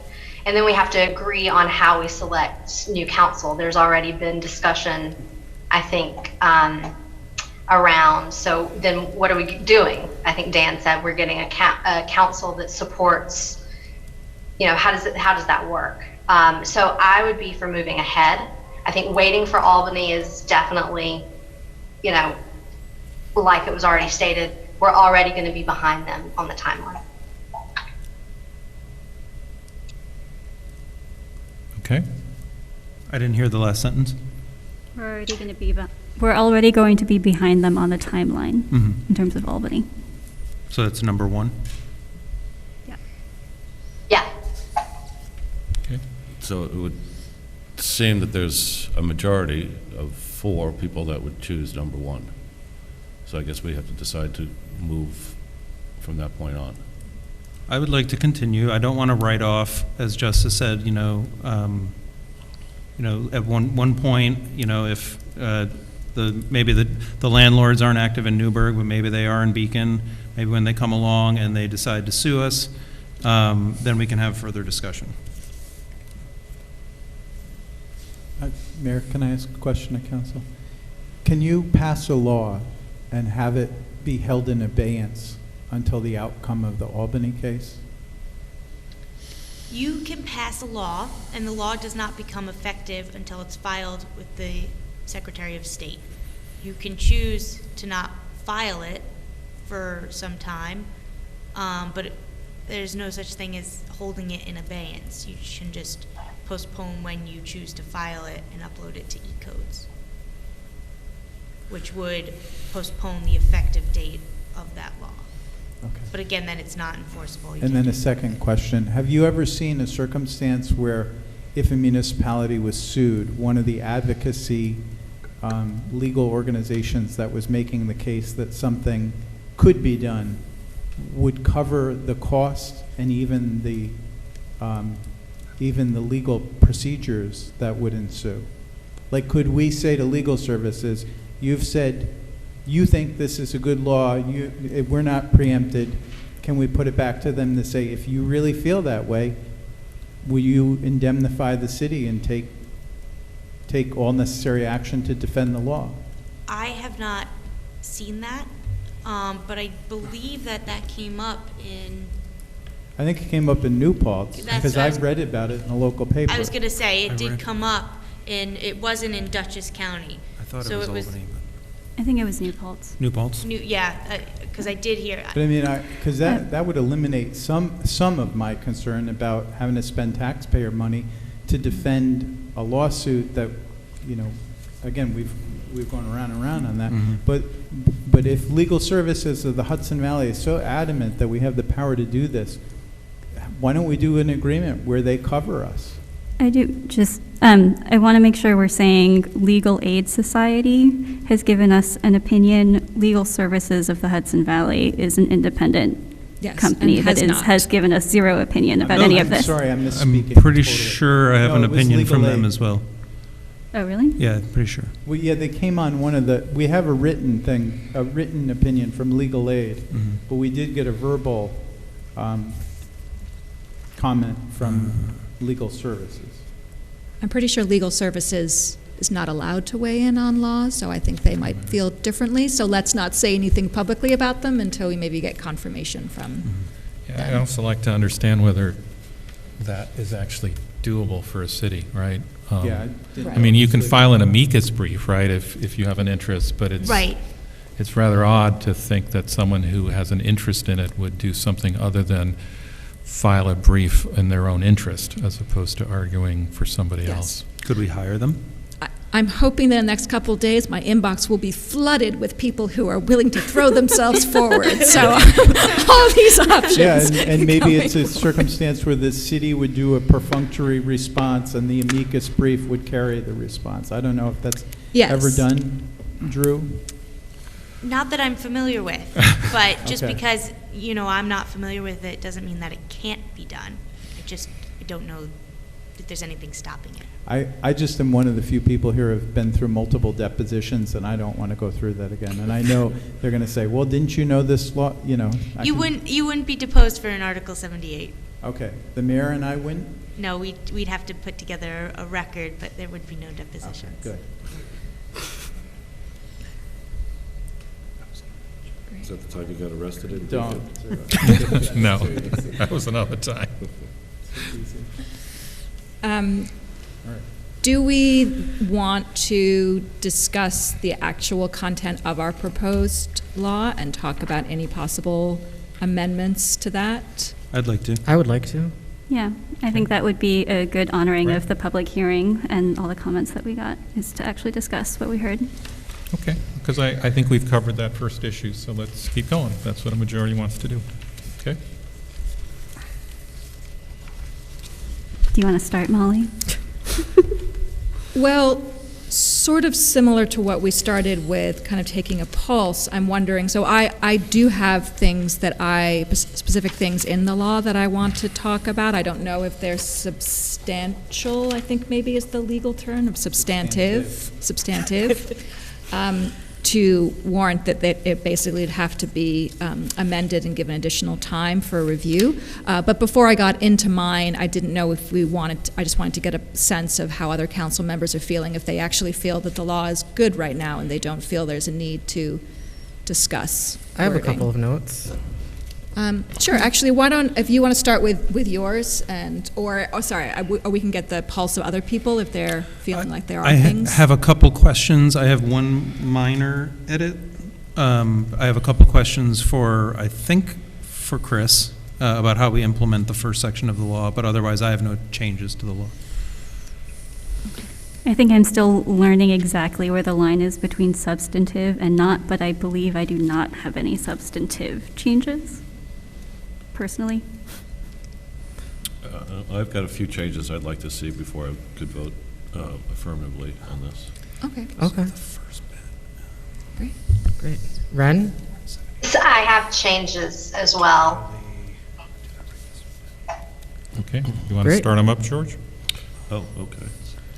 Well, I guess just in general, and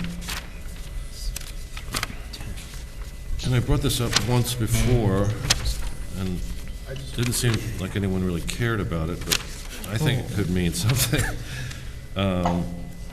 In 173-16, it says the court may consider among these factors. I feel like in general the language is a little too vague, and I'm not and all this is being left up to the discretion of the judge to interpret, because all of this goes before a judge.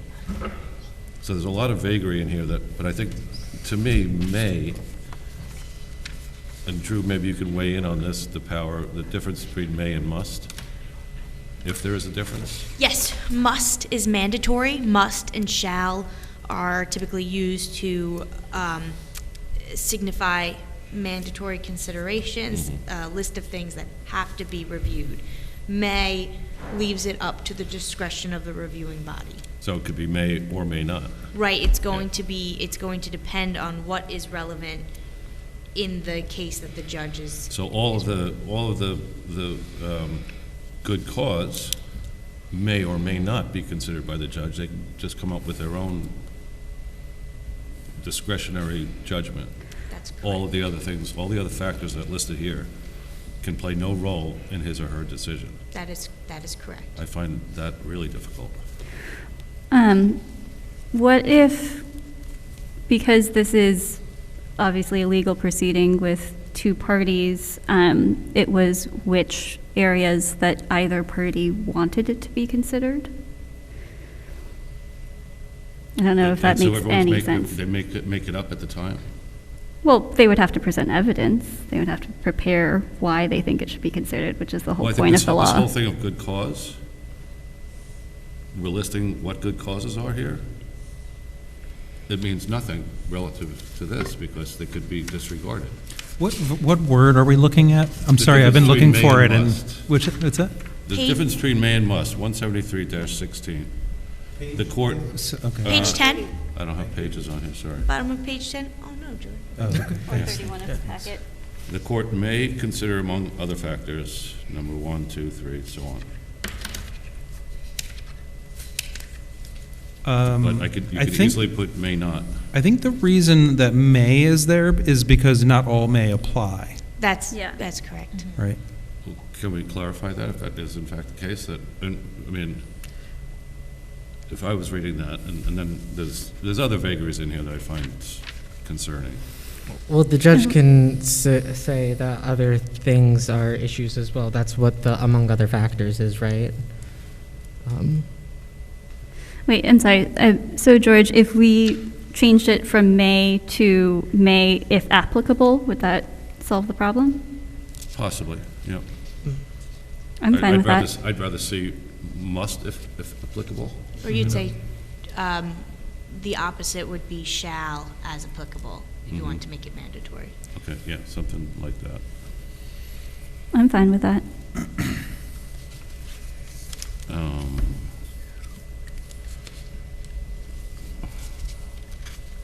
And then to build on that, Drew, if you have the shall, if applicable, consider, if you keep among other factors, does that mean that the judge can also then consider factors even if they're not laid out explicitly in the list of 8 or 9 things? Yes.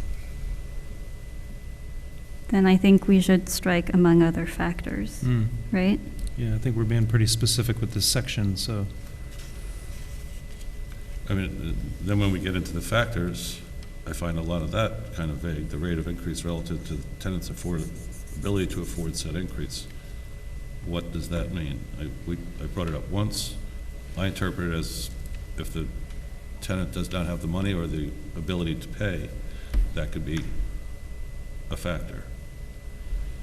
But we also said if the tenant has the ability to afford the increase, then that would be a Right, factor, but it can be right? interpreted Either way. And I Depends find- on- So it's like if someone says, I simply don't have money. even Well, they if have to present evidence, right? That they don't have money. They're in court. But if they don't, if that's simply I don't think that's a justifiable reason to continue a tenancy if they don't have money to pay the. If they don't have money to pay the increase, it's different than Not if the they don't increase, have. not the rent. This is, okay, this is only about the increase. Right. Yeah. Okay. All right, but it's not, is it part of the ability to evict if someone does not have the ability to pay the rent? If the increase over It's five. only the increase. It's all about the relative to increase the over increase. 5%, All right, not maybe I under understood. 5%. If a 4% rental increase is not, you know, Right, so if it's relevant here. over 5% and your tenant refuses to pay, you'd have to go to court to evict them for good cause. And at that point, the tenant can then, the landlord and the tenant would be setting forth evidence. And then the judge would have to decide if in fact they have enough money to do that. I think, I think And whether so there much of was- this is left in or the whether hands there of was the some judge. justification in, that would justify the 6% rent raise, you know, the judge would have to look at the factors as applicable to that case, whatever the landlord's going to be arguing. Right.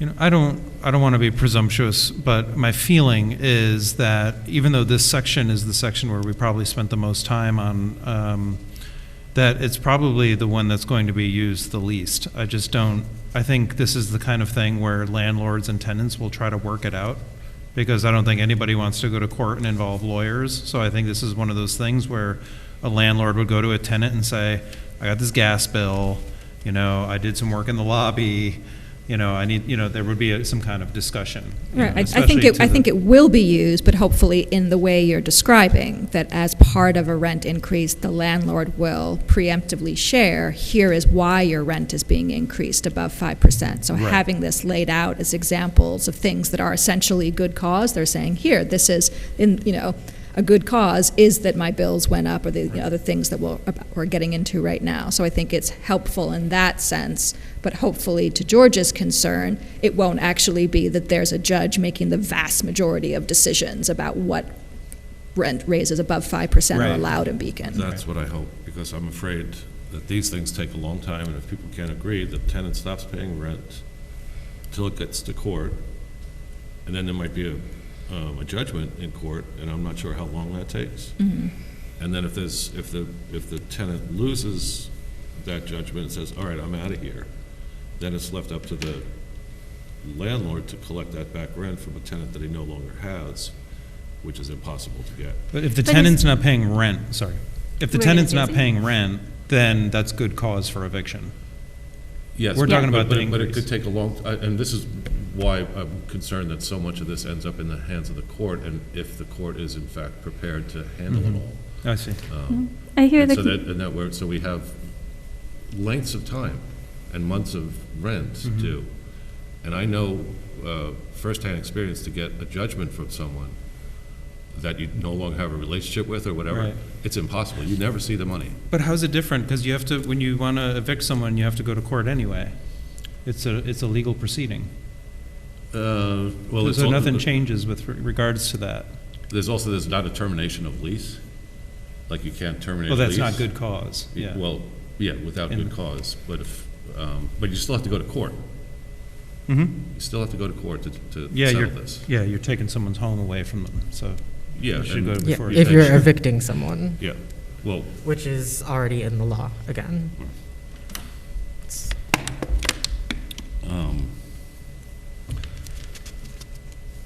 well, there's other language in here that, all of these, the consumer price index, are we going with that? Are we going with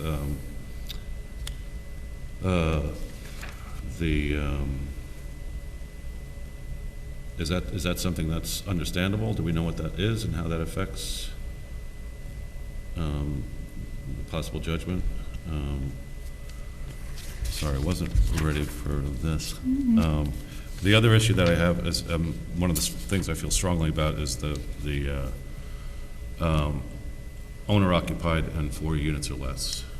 I think the owner-occupied argument no one has convinced me that that's any different than occupied. And I couldn't vote for 4 units or less, non-occupied, or owner-occupied being the standard, so. The owner-occupied came back into the law because of a recommendation to sync with the state Yeah, law, I right? made that recommendation because personally for me, I don't understand a reason to make any exemption for this. But if the state adopts this law, then their version of it would precede ours. And so my thinking was this should match the state's law as closely as possible in order to have as little confusion as possible should the law change. I don't want to entirely derail the conversation, but one of the questions that I had actually pertained to this section, so maybe it's appropriate that I raise it now. So I was really moved by Barb Fisher, the butcher, and what she was saying about having multiple residential rental units in a building and a commercial storefront and how that all balances out. And I've spent some time thinking about it, and some of the current concerns that she raised, I don't think she needs to be worried about them. But it raised an interesting question with regards to the commercial storefronts, and just because I'm not a finance person, but there was a level of understanding required for what Barb was talking about with regards to banks furnishing loans and how sale prices are determined that wasn't clear to me, and I kind of felt like I wanted to go to the group and say, what did you hear and what did it mean to you?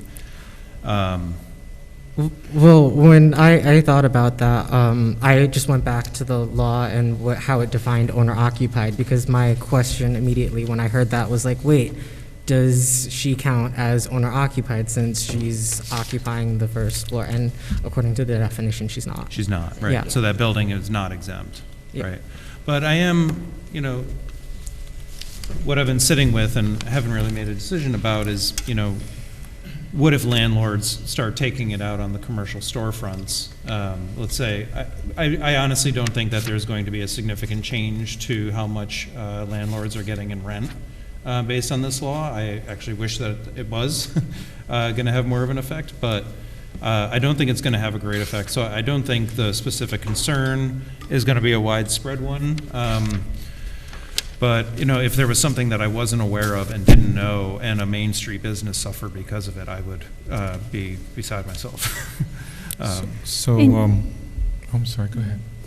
In a follow-up conversation I had with Barb about what she was talking about, my understanding is that the concern was primarily around if she sold that building, not so much her ability to maintain her business.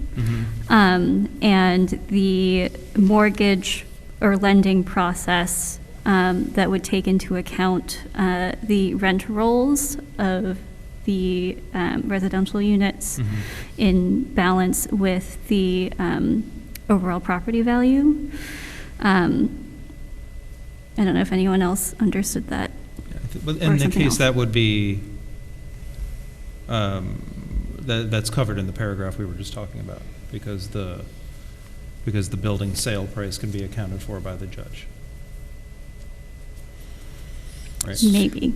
Well, I think her concern was, one of her concerns, she had a couple, was the fact that you can't evict just because you're selling the property. Right. That those tenants kind of go with the property. And then the new building owner could potentially raise the rent more than 5% based on the factors that we have set forth in the law. But I think that was one of her concerns. And I think someone else had raised that about the sale of the property not being an option for good cause. Mm-hmm. Yeah, I can tell you a little bit about valuation and assessment in the area. So on the commercial side, including apartments, you look at income, right? And our houses are really different because our housing market is skewed by subsidization of interest deduction and other things, and just single-family housing has affected it. But on the commercial side, it's almost always just kind of a rent calculation, and there's two issues there.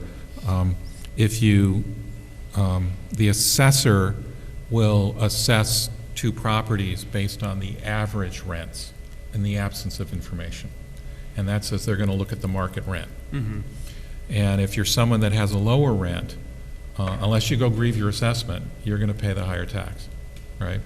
And so that's sort of one of the, I'm just trying to describe it. I don't know where I'm going or where you're going. I'm just trying to give some I information. don't either. I'm just trying to figure this out. So that's one of the issues. I mean, I had the one that I was really keen to hear was someone I've known for 30 years. There was a Rochelle Tucker and Tucker Young and Kevin Young were here, and they had a brick 3-family on Beacon Street. I'll show you where if you're interested.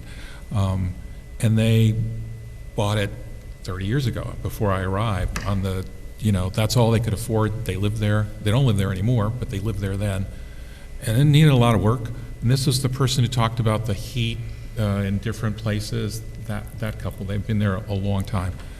And they undoubtedly have some of the lowest rents around. And I think that generally the small landlords that live in Beacon will have the lowest rents around. Mm-hmm. And if they're not allowed to they're going to get charged a higher assessment because they have lower rents, but the market rent is higher. When they go to sell, they won't be able to sell at the market rent because unless they can bring the rents up to that after the sale, they won't get the full price. And so that's a concern. I don't know how to work it, but I think there's a piece of the problem that lies in there, mm-hmm. right? The other concern, somebody had asked what our assessor thought the impact of this might be. And I spoke to Kathy Martin, and she said that she could see property owners challenging their assessment because they're based on market value. Yeah. But the way that they determine value is by income and expenses. So if she's making an assumption about the income being at market and valuing a property, and then somebody's capped, she thought they have cause to come back and grieve an assessment. So that could also disrupt our commercial rent rules. I'm sorry, but wouldn't they, if they are by choice keeping their rents below market, wouldn't they be contesting their assessment regardless? But under this law, if they were at a lower rent and then they didn't raise it quickly enough and they were below market, they could have they would have cause to go and grieve their assessment. And they're not currently grieving it? I thought you said right before that it is currently assessed based on income and expenses. Well, they're not capped on their rent. They're choosing that rent for a particular time. Yeah, I mean, but let's say where I would see it invoked is a new owner comes in and you have a really low, like if a landlord had a relationship with tenants and they just assume, like, I want to keep this stable, I don't want to paint the place every 2 years, I have good, reliable people, and somebody else comes in, sees there's a sales price, and then they come to the assessor and say, well, I'm not making the rent and income for the market price. I'm going to challenge this. So she just had a concern about that causing grievances. Mm. So the issue wouldn't be at the point of, so the issue wouldn't be so much for the person that's selling, it would be for the person that's buying, in that so much that you could sell the building at the market rate, even if you're currently charging your tenants below market rate, but when the new buyer comes in, and they're the new owner, they want to increase their rents so that they can make up their money, then they're going to advocate to have, then they're going to push up the rents. I think that would have affected the sale price, because they Right. would have already known And that. that's where this comes in, this clause that we already have in here, which is on the new owner's side. Yeah, because, someone who's bought their property, my family moved to California, they couldn't afford to buy a house. They bought a 7-unit garden apartment on a 40 by 110-foot lot, and we lived in one of the units and rented them out. That's the only mortgage they could afford, right? And when people do that, a lot of their life savings, and that's why I was looking at the Youngs, and it's like, that was their life savings. And they keep their rents low. They rent to Beaconites that have been here a long time because they know them. And when they go to sell, they're not going to get the market price. They're going to get a lower price because their rent roll is lower. And that's going to hurt them in their retirement. I thought They can't raise it, though. Like, if a prospective buyer came in, somebody could raise rents, and that's one of the issues, that people are buying undervalued properties and then saying, well, I think I can get more rent with some minimal investment. Well, that's why I'm just concerned about this group, because if you ask me which properties are being rented for less, it's almost always going to be a local small renter, right? It's not going to be one of the big ones. They make the market, right? And so that's my concern, and is where George is about. I want to exempt the smaller ones, whether they live in their building or not. And it was interesting because Rochelle listed the house as her home address and Kevin did not, or one or the other. So I couldn't tell whether they were still there or not. And I haven't knocked on the door in a long time, so.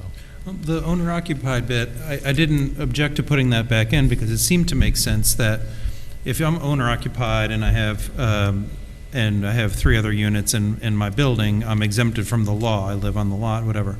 But if we take out the owner-occupied bit, I could own 10, 3 apartment buildings around Beacon or 4 apartment buildings around Beacon, and then I'm not a small landlord, right? Or 7, like somebody who spoke the other night. Yeah, I mean, definitely the definition of small landlord is being stretched presently, but if I had a whole block of 4-story apartments like some people do, I'm not a small landlord, and I can only live in one of them. So I think you could do, pick one, right? Meaning that either you're owner occupied, or you can do up to 1, pick the one, tell us which one it is. Up to 1, pick the one. Meaning, if you've got, you got a home, but then you also happen to have something else, then that could be 1, so you would get around the problem. If I got 10 of those times 4, I'm actually got 40 units, right? But we can only regulate an individual building. I think you could set it up to say that if you don't live in it, the first building up to X units would be exempted, and you'd have to specify. Otherwise, you're covered. So it would be an incentive to disclose, right? But right now, and just circling back a little bit, the building sale price is already factored into a good cause, and so that issue, it's not a real issue at the moment, whether or not it would affect somebody's ability to raise the rent through a sale or ability to sell at market value, correct? Well, no, how would that, let's just go through how would that work? Would you go to court saying, I want to evict someone because I'm trying to raise the rents because I want to sell it, and I've been way under market for a long time, and I'm going to retire, and I need to sell it in the next 2 years? I don't think that would work under the statute, so you're going to end up selling it for less than market. But we don't know what the judge would say. I know, I'm just saying. So I just wanted to note that Wren, I think, has had her hand up for a minute. Just wondering if exempting small property owners who also live in Beacon, even if they're not on the premises of that under units. Yeah, that's an interesting one too. I don't know if we could do that, but if you're local, you're much more likely to know the tenant and probably want the tenant to stay and probably have lower rents. Could it be somebody who has their homestead in Beacon plus 1 property? You Does that make sense? with that, you would remove single-family homes from the mix, which are probably it's over 25% of renters, I think I saw. And I really don't think that those are the relationships to exempt after thinking about it for weeks, because I think those are the best relationships, and getting some information about who are the landlords and who are the people renting from them leads me to think that most of those relationships are really quite good in those situations. So I wouldn't want to exempt protections for 25% of renters when everything seems to be peaceful anyway. I also think that if a tenant and landlord, they have a good relationship and the landlord doesn't want to remove their tenant, then they're not going to remove their tenant. And so it doesn't make sense to make an exemption for that.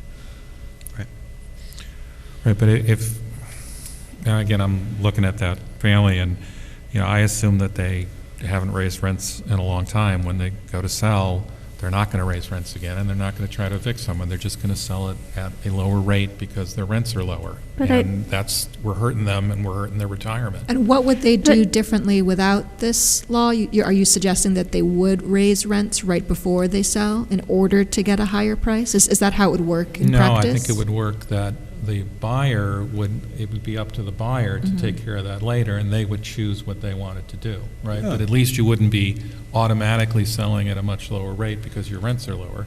You know, you could say it's up to you to figure it out. You do it. But most times, if you have a rental unit like that, it would ideally be sold empty, and it would be left up to the new owner to do whatever they want, do repairs or whatever, and then rent it out at market rate. Yeah. At that point, though, there are many units in Beacon that do get sold with people still in them, and then I get emails from tenants saying that, like, my rent went up $200 and I can't afford it now because it's under new ownership. What do I do? What resources do I have?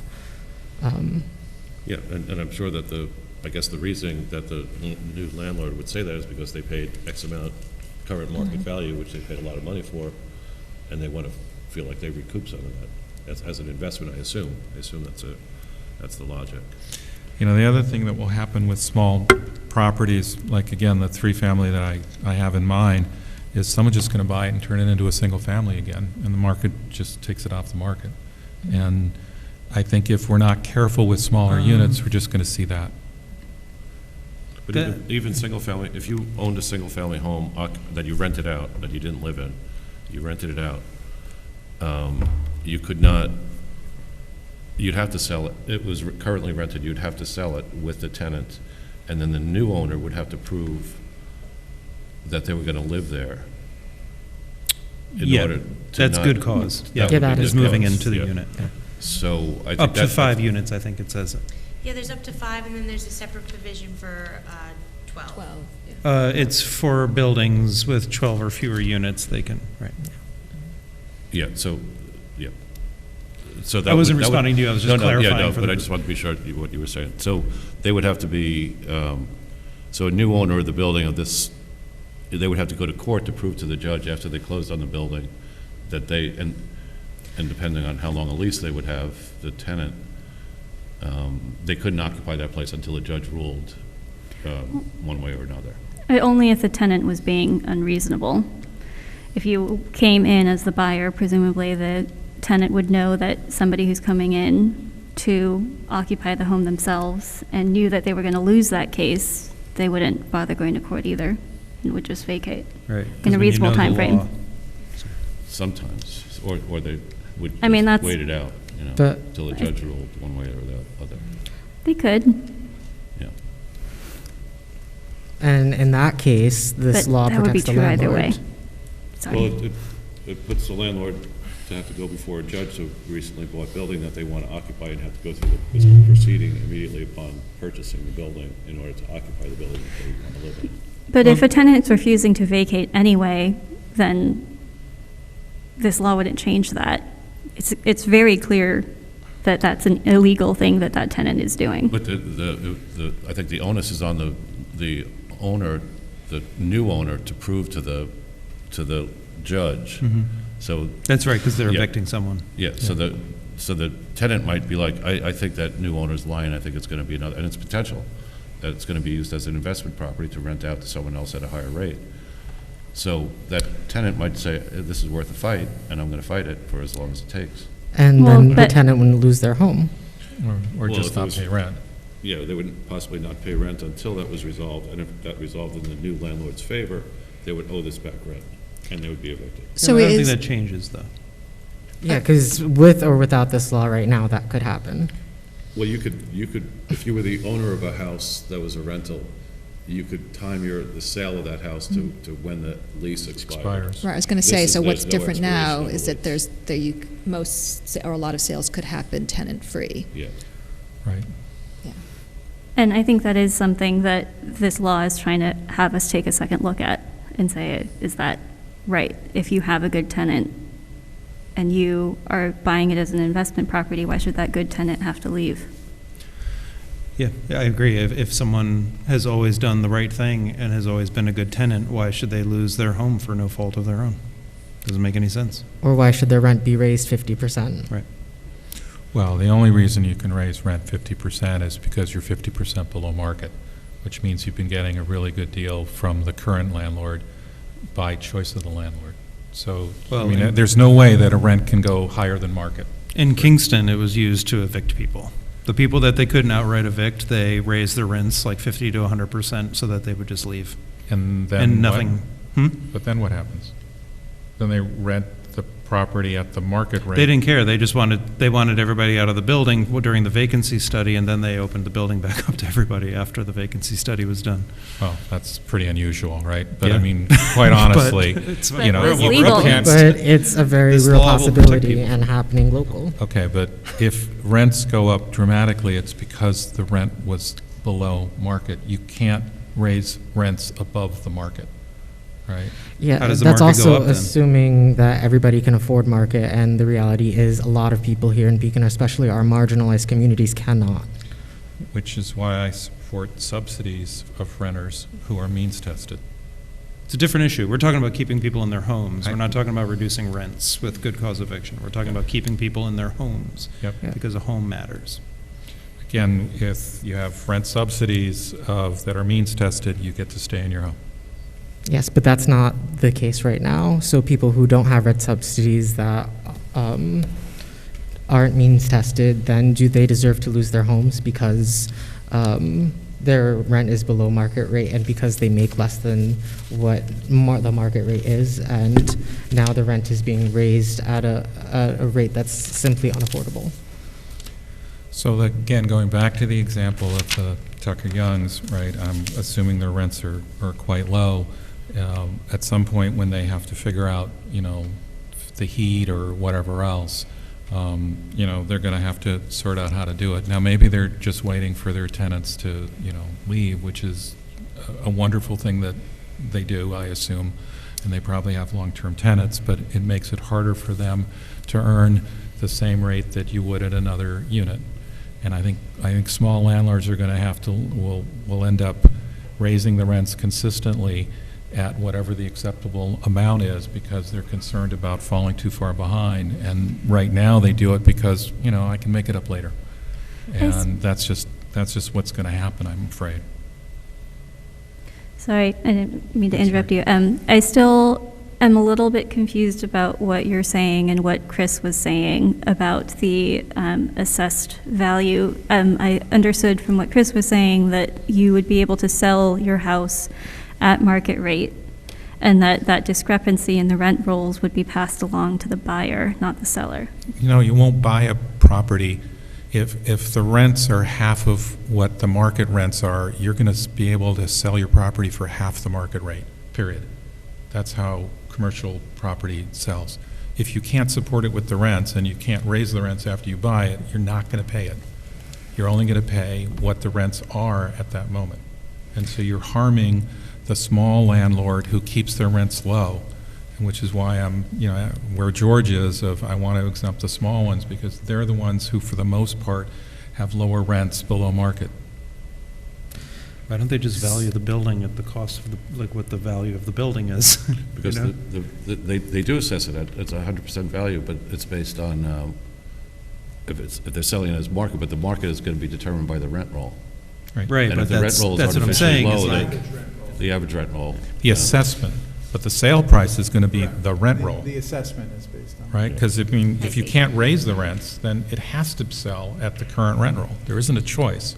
And again, they're all small owners that are keeping their rents down, and what we're basically saying is they won't be able to sell at market.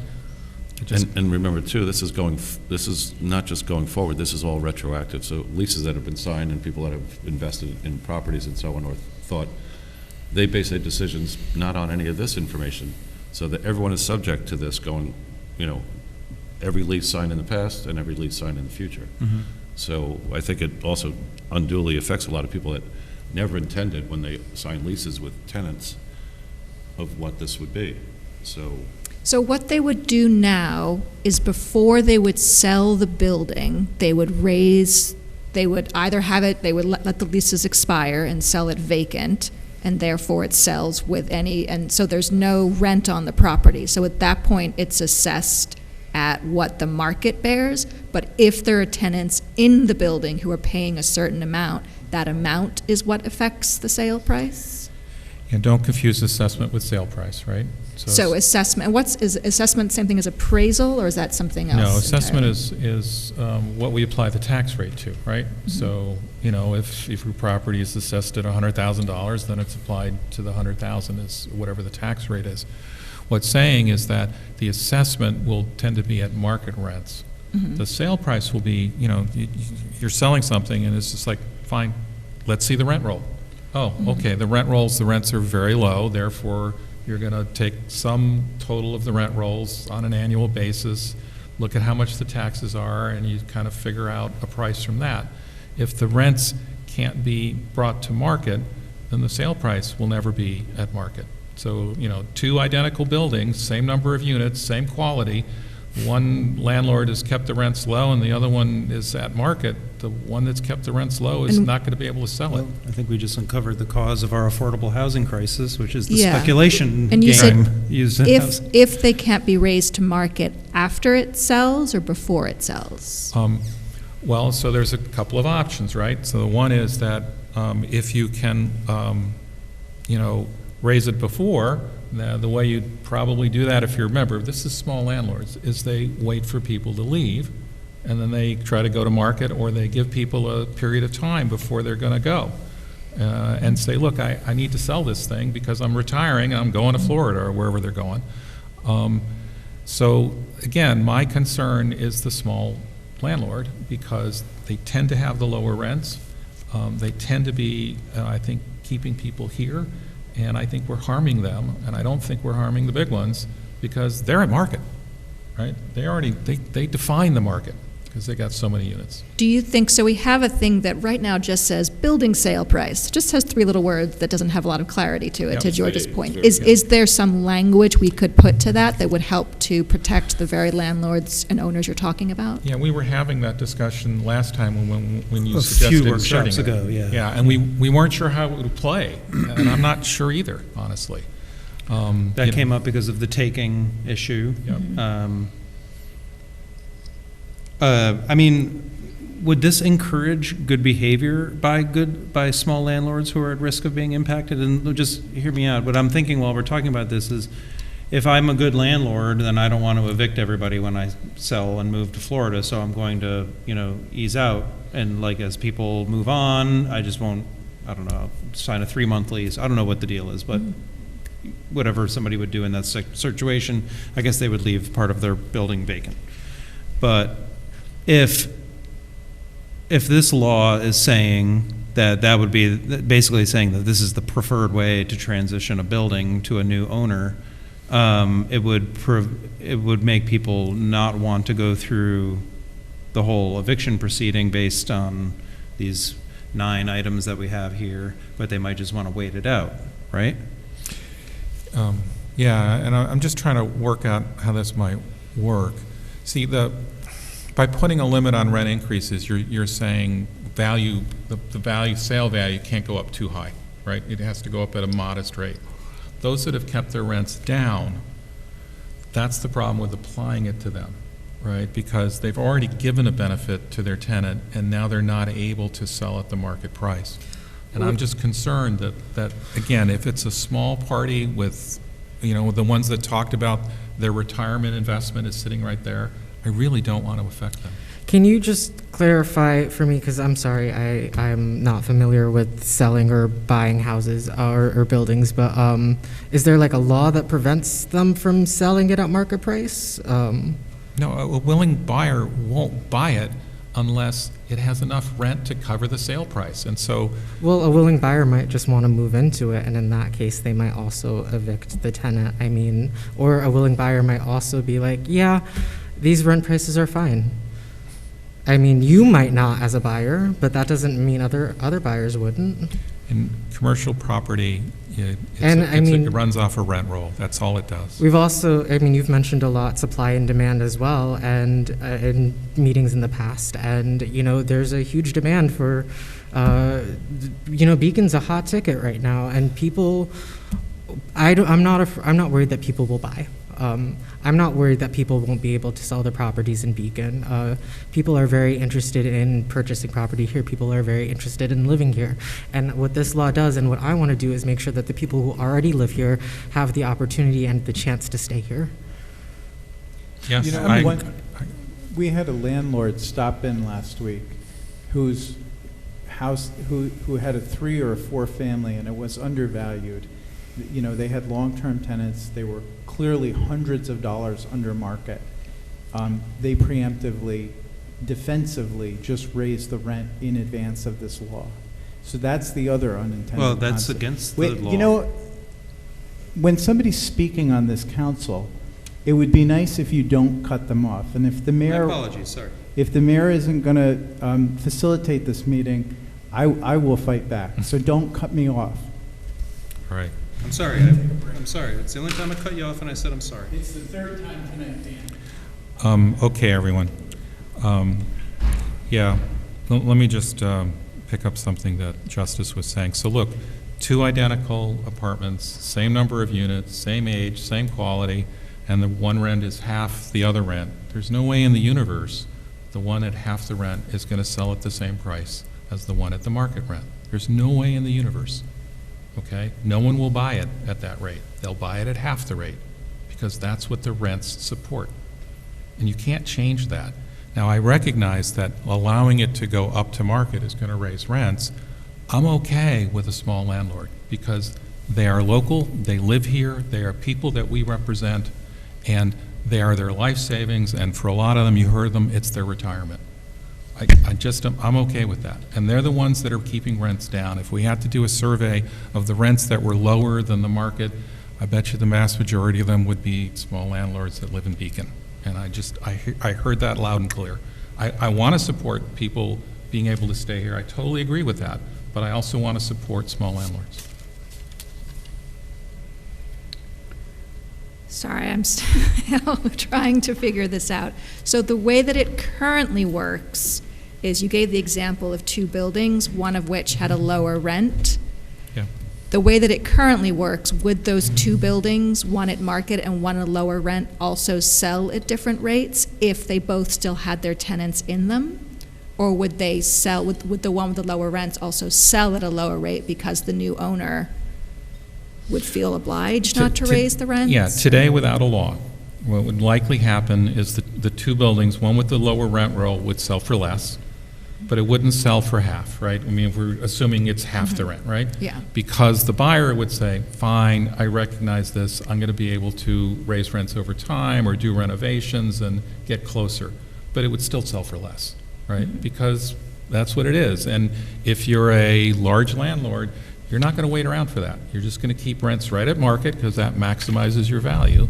And the little, landlords that I heard out there don't do that because they know their tenants, right? And so, yeah, they take less willingly, right? Because that's what they want. They want long-standing tenants, and when they sell, they'll get a little bit less. But they won't get half because they're not restricted in terms of the next person, doing improvements or, raising rents. So if we strengthen the language of one of the reasons for good cause to kind of build out building sale price to say you're the new owner, you had this purchase price language, or you can produce an appraisal that corroborates the price. You know, we're like, we want some protections, but we're saying, okay, that's a good cause for raising rent. Would that help to address the issue that you're bringing up? Well, I would rather go George's route of exempting a particular size, right? The other option I think we discussed was whether whether the sale of a building below a certain size would be a reason for, ending a lease, right? That would be another approach. Say it again, the sale of a building. Let's say we pick a number, right? 6 units, Okay. 4 units, whatever. And you say that if you're selling the building, that would be a reason to allow leases to expire. Oh. Right? That would be one option. The other option would be, under a certain size, which is George's proposal, just say this doesn't apply. Could we do, maybe not let leases expire, but allow rent increases up to market rate? Yeah, that might be another approach, right? Or another one might be to say, if you really want to sell, extend the current lease another X months, right? In fact, the 2019 law allows for that, right? That's on the books now. So something like that. I don't know, where George, you were proposing this. Do you have any? No, I mean, there's a compromise in what Paloma's suggesting, I think, where they could come up to market rate. I would still, one of my biggest issues is really about the owner-occupied part of it. I don't think I haven't seen any real good argument to not include owner-occupied in these exemptions. What about the circumstance where somebody might have 12 buildings? Well, Lee suggested some language around that. Oh, okay, yeah, I think if we came up with that, I would feel more comfortable. And I think there's far more non-owner occupied apartments that people, or units that people have 1 or 2 units, or 3 or 4, as opposed to the one you're describing, and I think I know the actual property you're describing. So I think I think if we can have a workaround where we can include the ones we're worried about and exclude the ones we're not worried about, if we could find language that would satisfy that. Well, can we talk through that a little bit so I understand what we're saying exactly? So what I had written down as maybe was, if not owner-occupied, then, or perhaps saying that owner-occupied would be replaced by having your homestead in Beacon, or your primary residence in Beacon. That was one of the suggestions, and I think there was another one. In addition to owning in total 4 units or less. Right. Exactly. But we were, if I recall, our issue with saying that exactly is that it's almost impossible to prove how many units somebody owns. Because of different corporations. Different Exactly. LLCs, Yeah. And that's why we had to tie it to a particular Well, property. I guess, we could have an affidavit or something like that, something legally binding that, they swear that they own X amount of units in the city or something like that. Well, no, that would work, I think, because let's say, I don't know, LLCs, is that how everybody does it or whatever? You got 6 of those. Well, then they're not residents in Beacon. You'd have to identify, oh no, this one's me and I'm a resident in Beacon. Now you've picked your one. I think that could be done, I think. I'm concerned about how the law could be deemed discriminatory because it's favoring Beacon residents versus people outside of Beacon. So you're favoring one group over another.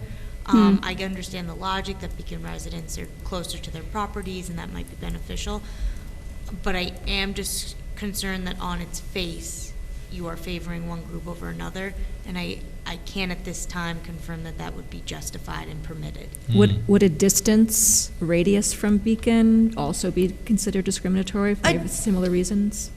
Similar, but now you're being a little bit more general, so we might be getting there.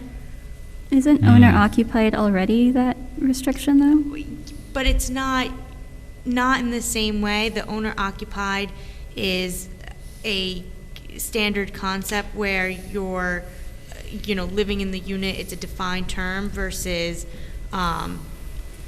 Beacon residence is like an actual group. You have to prove your residency. It is different compared to owner occupancy. And I'm not saying that it wouldn't be allowed. I'm saying I'd have to look into it because it does raise some red flags that we'd have to just consider a little bit more to see if something like that would be permitted. Because I understand the reasons behind it, I just have to look into, are those reasons enough? Yeah, if there's a way to, sorry. If there's a way to tie it to the language we're already using in the first part of the law about owner-occupied property and that being defined as somebody's primary residence, and we also define primary residence, maybe that would be okay, though in other discussions that I've had, there is a distinction between that and something being declared as your homestead, and how that might be more clarifying. I don't know if anyone else has thoughts on that. Sorry, my concern with the idea of having people like sign an affidavit or whatever saying that like this is how many properties they own, whatever. How often would they have to update that?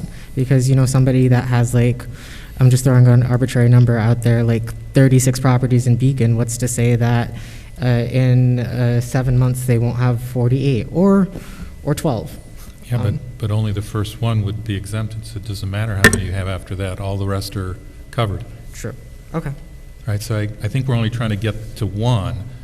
And I think the trick would be if you've got some company, funny name or whatever, you'd have to say, I'm the owner of that, well, prove it, right? You'd have to disclose how is it that's the case. And then you only get that one, and that's it, right? And that's doable? Regardless of whether you're a resident or not? Yes, I'd say that's okay. Okay. You're saying regardless of whether you're a resident. Yeah. So you owning up to 4 units. Yeah. So we're creating a huge exemption. We're creating an exemption for every landlord in Beacon with 4 units or fewer. No, it would only be the first property. Right. Right. They get one, every landlord in Beacon now gets one building that they can exempt. Yeah. That's That not the includes one they every live in. single-family home, so we just took out 25% of single-family homes, which are more likely to have children. Yeah, I'm personally against that.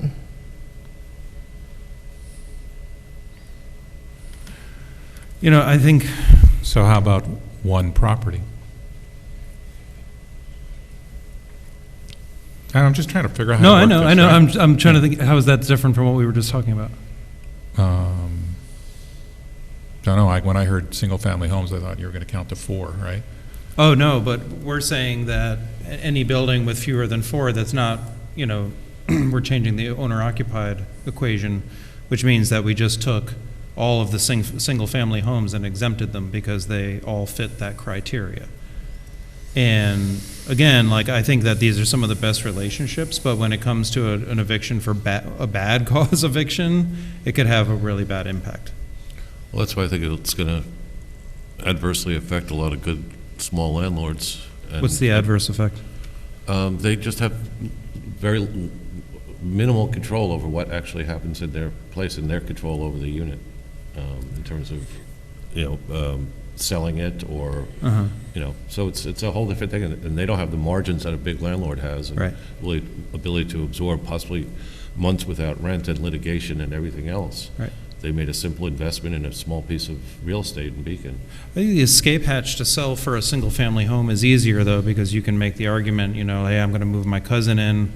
But you have to prove all and- that in court to a judge that may or may not decide in your favor. If it gets to court.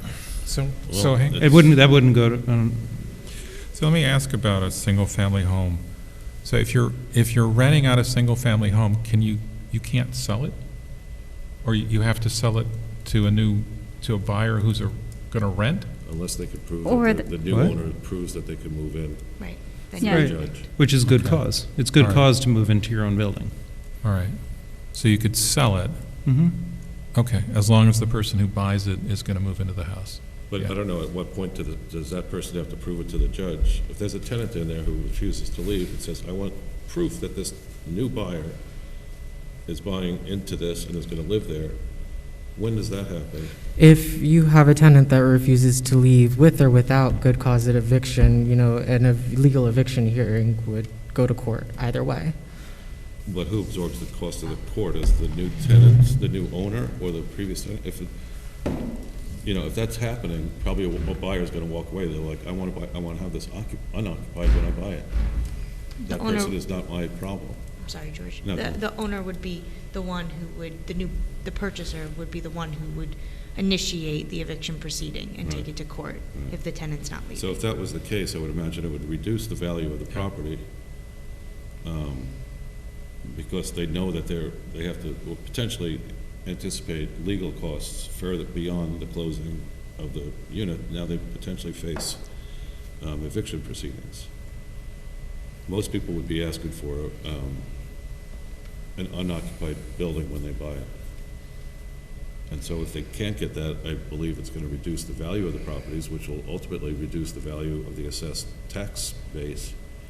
So it has these, ripple effects. But I don't think that the buyer would have to worry necessarily about legal fees per se, other than any standard eviction fees, because the law clearly lays out that if they have the intent to move into that home, then it's a good cause for eviction. But how long there's the potential of how long that could possibly take?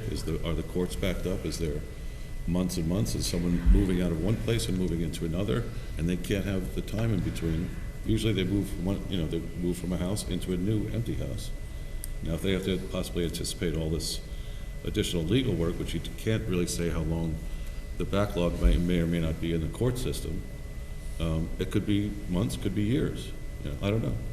I mean, we're throwing a lot of new cases, potentially, hopefully not, onto judges that have, in the past, not really dealt with these laws. And so there's a lot more reason to go to court now.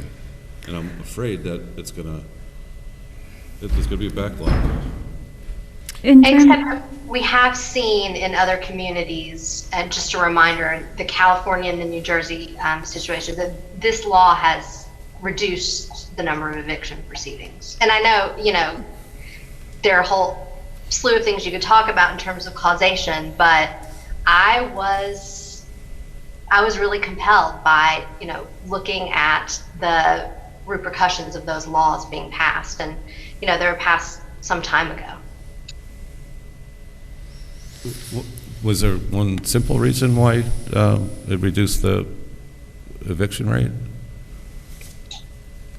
Because there were, in New Jersey, in fact, what is the title of the law in New Jersey? I think it's the anti-eviction law.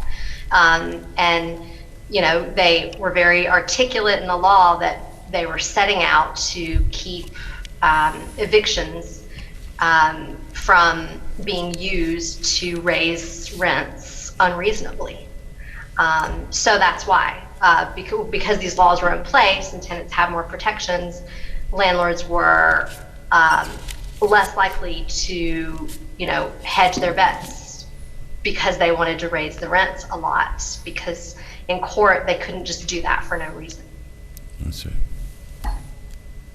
I would think, I'm just listening to this, that if you're selling a house, I don't think a purchaser would buy under that circumstance. I think we'd have to set this up so that it would be if it's being sold and the purchaser wants to move in, before the sale occurs, that person would be, the lease would have to expire and the person would have to leave, because otherwise you're putting a lot on the purchaser. Something about being under contract at some point of the exactly, sale process. right? Because contract can at least take long enough to whatever. Or if it's, you're selling, you can give the tenant I'm selling, and maybe there's a way to kind of allow a period so the tenant can move out, because the purchasers aren't going to deal with that. I mean, purchasers currently buy homes with people in them, some with the intent to move, some with the intent to just continue renting it out as an investment. And the law does absolutely protect the purchasers who want to move into that property. And a lot of times those purchases or it's syncing up with the lease anyway. People sell their properties like when the lease is ending. But there's no end to leases. The lease ends, but there's a right to renewal. Right. But in this case, I think, it would be clear for the seller, the renter, and the buyer that, hey, when this lease is ending, somebody else is moving in. Yeah, but I think that to make sure that it occurs before the purchaser actually has to put down the purchase full amount is what Molly suggested, is something being under contract with the person expecting to move in would be a valid reason to say, okay, the lease is now over, you need to exit before the purchaser pays the full price and moves in, not hold over and then go to court and the purchaser has to pay to, that process. I think that would make a lot more sense for a single-family home. What if we just didn't make a change here? And we just assumed that it's the job of a real estate agent to get the best price for their seller, and that seller's job is to say, you can get this much for this property, or you can pay this much, you can get this much in rent from this property, but I don't charge that much yet. And maybe the bank doesn't, whatever, who else, says that's not the value, but if somebody's willing to pay that value, then they did. So this is up to the market. This is, right? Well, the reason I'm worried about single-family is that market is different, right? That market. But if we go back to the original language, which is owner-occupied 3 or less, then single-families aren't included, because you can't occupy. Yeah, I'd be okay with that, because the single-family homes don't sell based on rent, because you couldn't pay the rent, right? Because people have all these advantages for buying a house that's built into that price. So I worry about single family. I'd like to have that pulled from here for that reason, right? Or to make sure that we're not disturbing the ability of an owner of a single family home to sell it at the single family market price, not the rental rate. Right, so they're not exempted from the current law, and I don't believe that they should be. And I don't think that their home value will be impacted by renting it out. But we might need a clause about if they sell and it's currently a rental unit and the new owner wants to occupy it. Right, that going into contract would be a reason to terminate that lease. There is Newburgh, Poughkeepsie, Albany, and New Paltz have language in their laws that state that the owner-landlord has in good faith entered into a contract for the sale of the housing accommodation, and such contract requires that the housing accommodation be transferred free and clear of any and all residential tenancy obligations as a condition of such sale, where the owner-landlord has no shared financial or other interest with the potential buyer other than the sale of the housing accommodation in question and submitted sufficient proof to the court thereof. And that's a reason for good cause eviction. So we English would want version that. again? What? In English? Oh. No, just, sorry, break it down. I didn't follow it either. That's okay. I'll in English. There is an option for a good cause for the sale of the unit, where if you're transferring title and a condition of the contract requires that it be transferred free and clear of any tenants or any obligations, then you have a good cause to evict the tenants in the property. Can and we maybe put, oh, sorry. I'm thinking maybe we limit that to single-family homes or two-family homes. Right, so we can put that in, let me think about it. I think that loophole, because that's what it is, as I understand it, we do not want it to apply to single-family homes.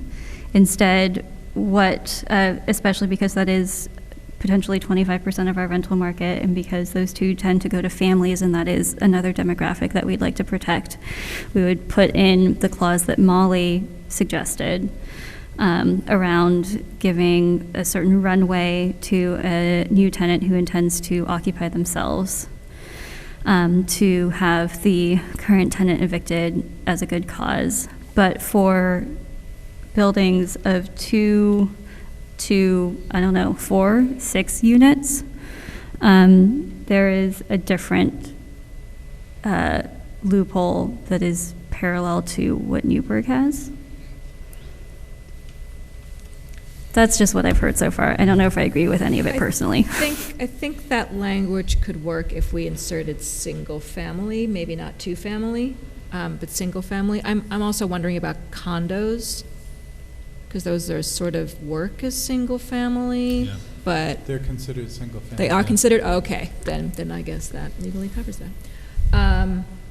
Yeah, so I think, Drew, if you could write that up with addition single-family, so we can and the public can take a look at it, not that your reading wasn't dramatic and impactful, but just in case we're not all referring back to documents Wait, from what are we, months ago. what's the agreement? What's the language? Well, I think to consider what's being discussed is the idea that if you are selling a single-family home that currently is being rented and the new owners want to occupy that as their residence, that is a reason to essentially terminate the lease. Well, that already That's is, in there right that's now. already in here. That's in there right now. No, what I- Molly's saying is that you can terminate the lease and not go to an eviction proceeding. Yeah, You can so let a it's lease not- run yes, out. It's not an eviction, so and I think that's the language You'd that's have in to go to an the- eviction if they refuse to accept the termination of the So- lease. So the way that the law works is that if you put it in as good cause and say, if you want to occupy the unit, that is considered good cause for eviction. We don't, what you do is we have that law there and then people look at it and they know about it, right? And hopefully we'll be doing some communication around it. But I don't want to say that, sorry, what was the way that you put it, was that we're going to exempt people from an eviction proceeding. That I think, because I think what we want is for people to say like, hey, look, this is considered good cause, so I'm terminating your lease. And it's, as you can see right here, I would be able to do it in court, right?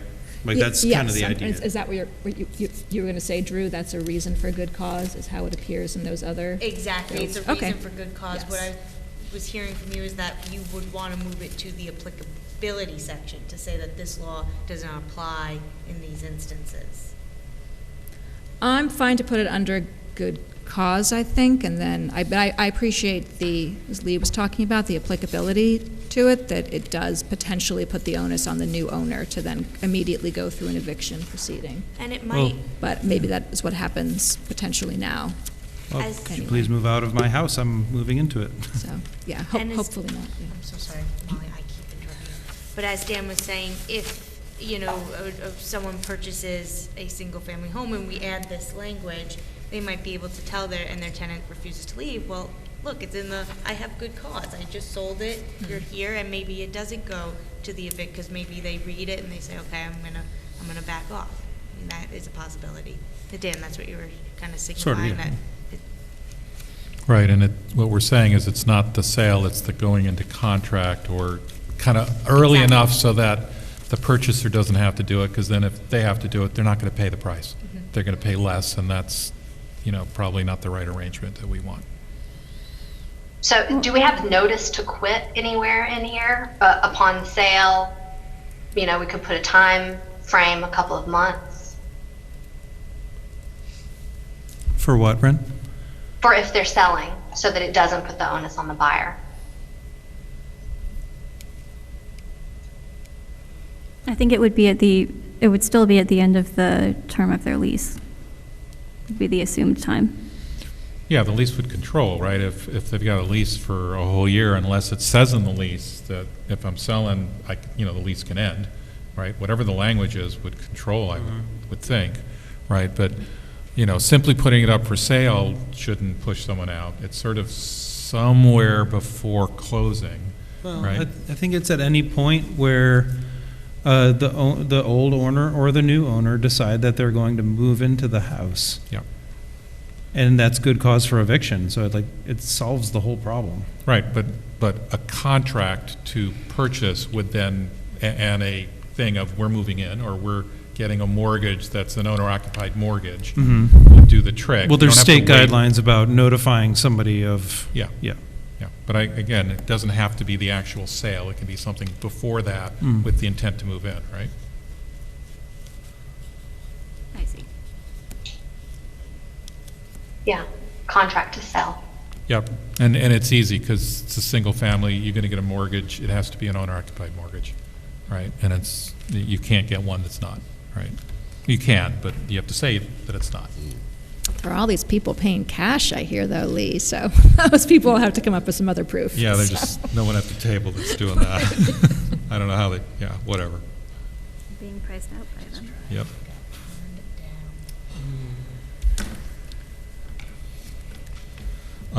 It sounds like we're getting tired. Yeah.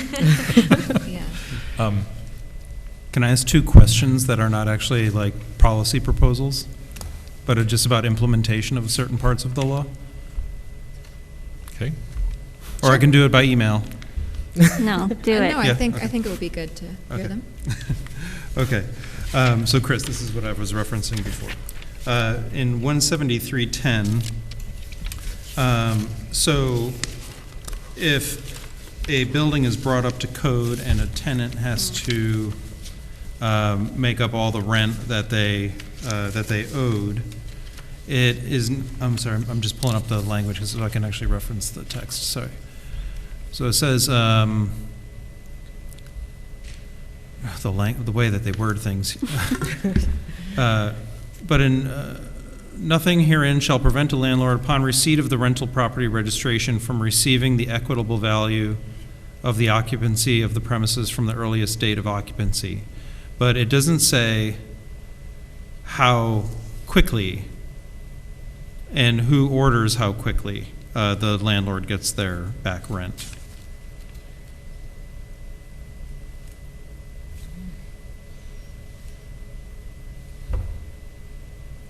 So, because the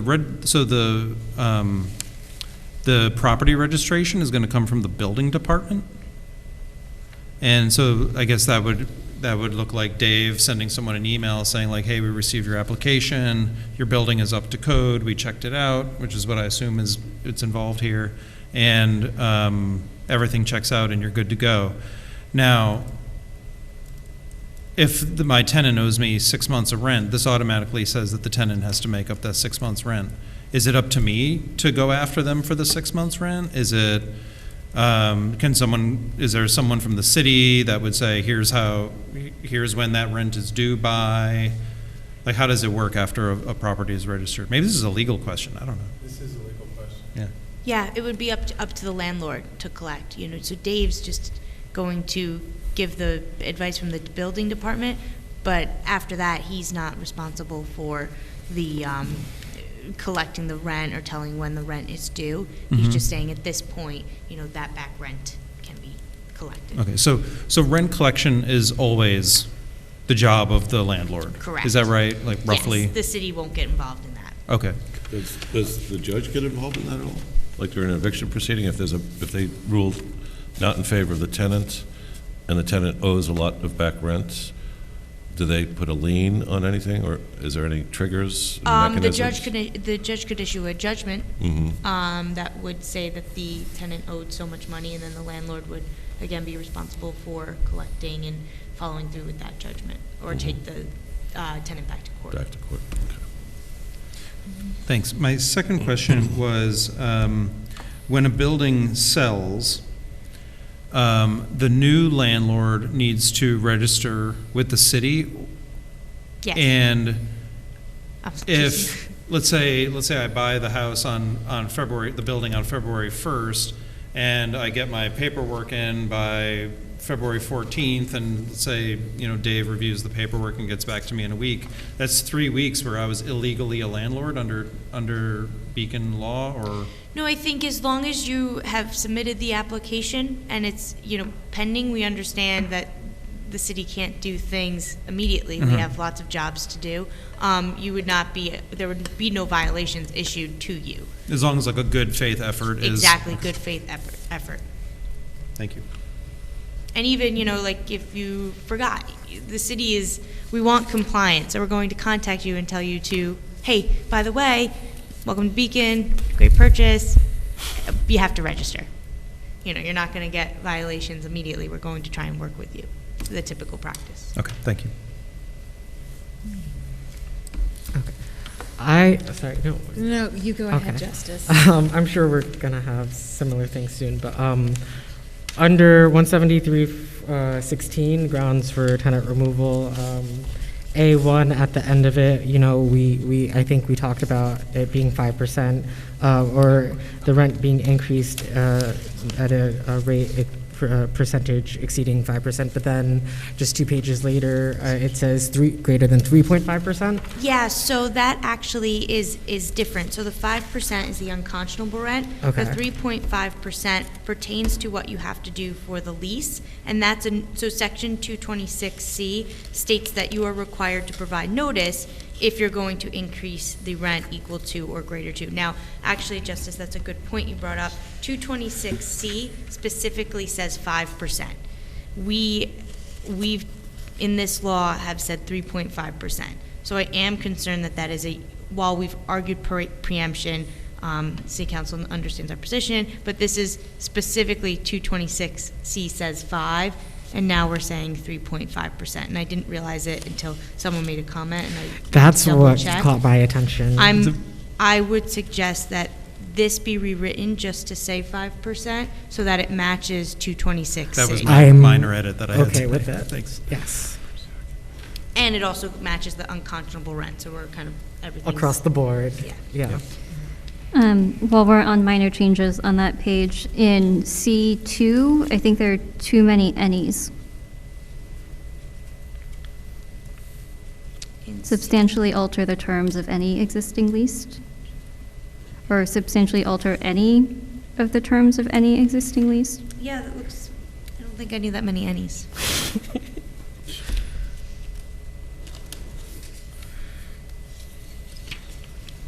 And I've already noted, in case anyone points it out later, 10A referenced in E1 should actually be 9A.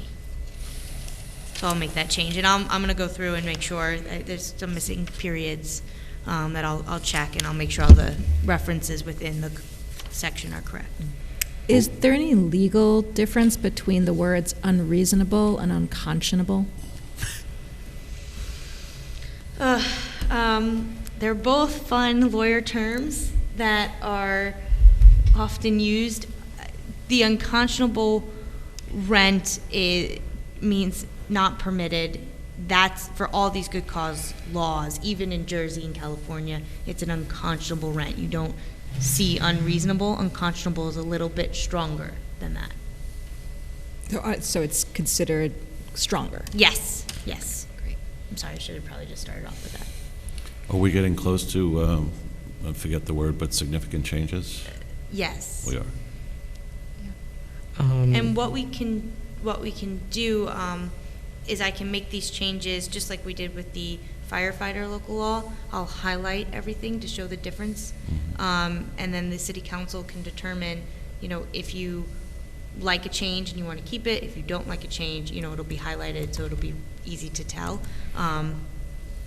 And then on Monday, if the city council is interested in moving forward, at that point, you can, if you're interested in moving forward with the changes, with all the changes discussed this evening, we would advise that you wait. If the city council says, we actually don't need that change, let's go back to how it was, it might be a different outcome, but it's hard to tell, because I know a lot of things we want to see how they're drafted and on the paper.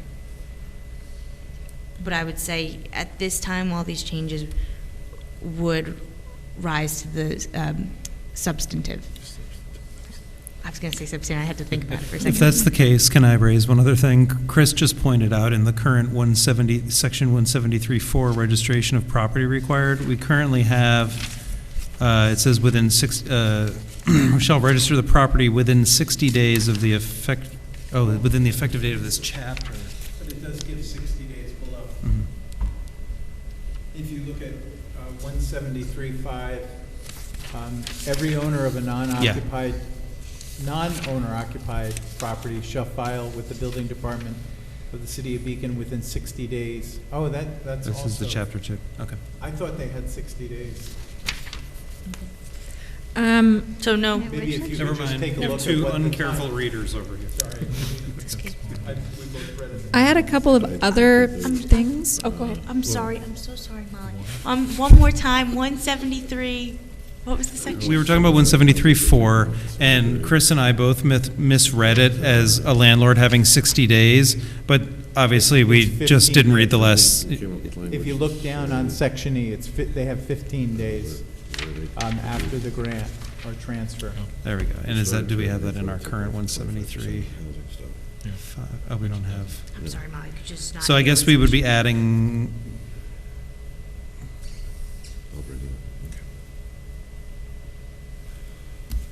so 173.5 just wouldn't change, and that's why it's not in the current draft of the good cause law? Okay, thanks. So where did we end up on the small landlords? How are we defining that? And is it owner occupied or is it occupied? I think that we left it at owner occupied and built it these other carve-outs for sale of property specifically. So it's still owner occupied 4 or less than 4? I thought we said we were taking out the first 4 units or something like that. Thought that was where we were heading. So I didn't want to take out the owner occupied because then we create an exemption for single family homes. And I thought too, we needed clarification. We got into Beacon residents, and Drew brought up some legal concerns, so I thought we were still, maybe that's still in process. But I thought where we were going was one property, Pickett, right? I don't want to exempt single family homes. Why is that? For the reasons that I stated before. It's a quarter of all rentals in Beacon, and it's where there's more likely to be children who would be most adversely impacted by an eviction. Right, but if you only own one other one, again, I think we're just working the small person way too hard. If you own 14 of them, you get one off, and then the other 13 are still subject to it. Yeah, I mean, the whole, you get a free exemption coupon thing isn't really what we're going for here. We're trying to protect renters, not trying to customize exemptions for landlords based on what we suspect they might be like. Well, I feel my obligation here is to find a compromise, and I feel like I have to represent all parties. Right. I'm not here to protect landlords or protect tenants. I'm trying to find a compromise that's good for all. Naturally, yeah. So, but I think that's what I look for constantly, is that opportunity to find a middle ground. And so I think, and I think we're going to adversely affect a lot of small landlords by not exempting them. How? I just don't think they have the depth of pockets. I don't think, I think throwing this into litigation, into courts, is going to have an effect on them and their ability to freely do what they feel like they plan to do. I feel like under the law, single-family homes have the most latitude because they can very easily move into their own home. They can easily sell their house. I feel like single-family homes are probably not where we want to find the balance. I feel like I'm also talking about people who own a few units, you know, and that may not live in all to have a landlord in a building with 3 other units makes no difference than a landlord that lives a block away with 4 units. I don't see the difference there. So, and those are the people that I agree. I mean, the 3 versus 4 is kind of a well, 3 versus 4 doesn't matter to me, nor does whether they live there or not. In terms of the compromise, I think that's what I was going for in the suggesting Beacon residents. If Drew did find that that wasn't discriminatory, would that be good with y'all? Can you say that one more time, Wren? If we were to limit it to Beacon residents? Yeah, that's right. But I think Drew nixed that. I don't want to. I need to look into it to determine whether or not it's permitted to favor a Beacon resident over a non-Beacon resident. You're going from a parcel-based standard to an owner-based standard, right? So if you say it's owner-occupied, there's a definition in our law of what that is for the parcel. I don't know of any other circumstance where we have rules on owning multiple things. So if you say the owner of this property has to, live here or live within 20 miles, you've moved kind of off that parcel-based model. Right, which is my concern. Definitely raises a red flag in my mind that I have to look into. But if we could do it, it would address the Tucker family situation, right, Mayor? Yeah. Well, where are you going? I'm sorry, I'm not positive. Just that it would not be as, it would be a compromise between, you know, those of us who want to include single-family homes and those of us who want to go one step further and protect very small landlords who might live in Beacon and need to be exempt because of their long history of keeping rents low.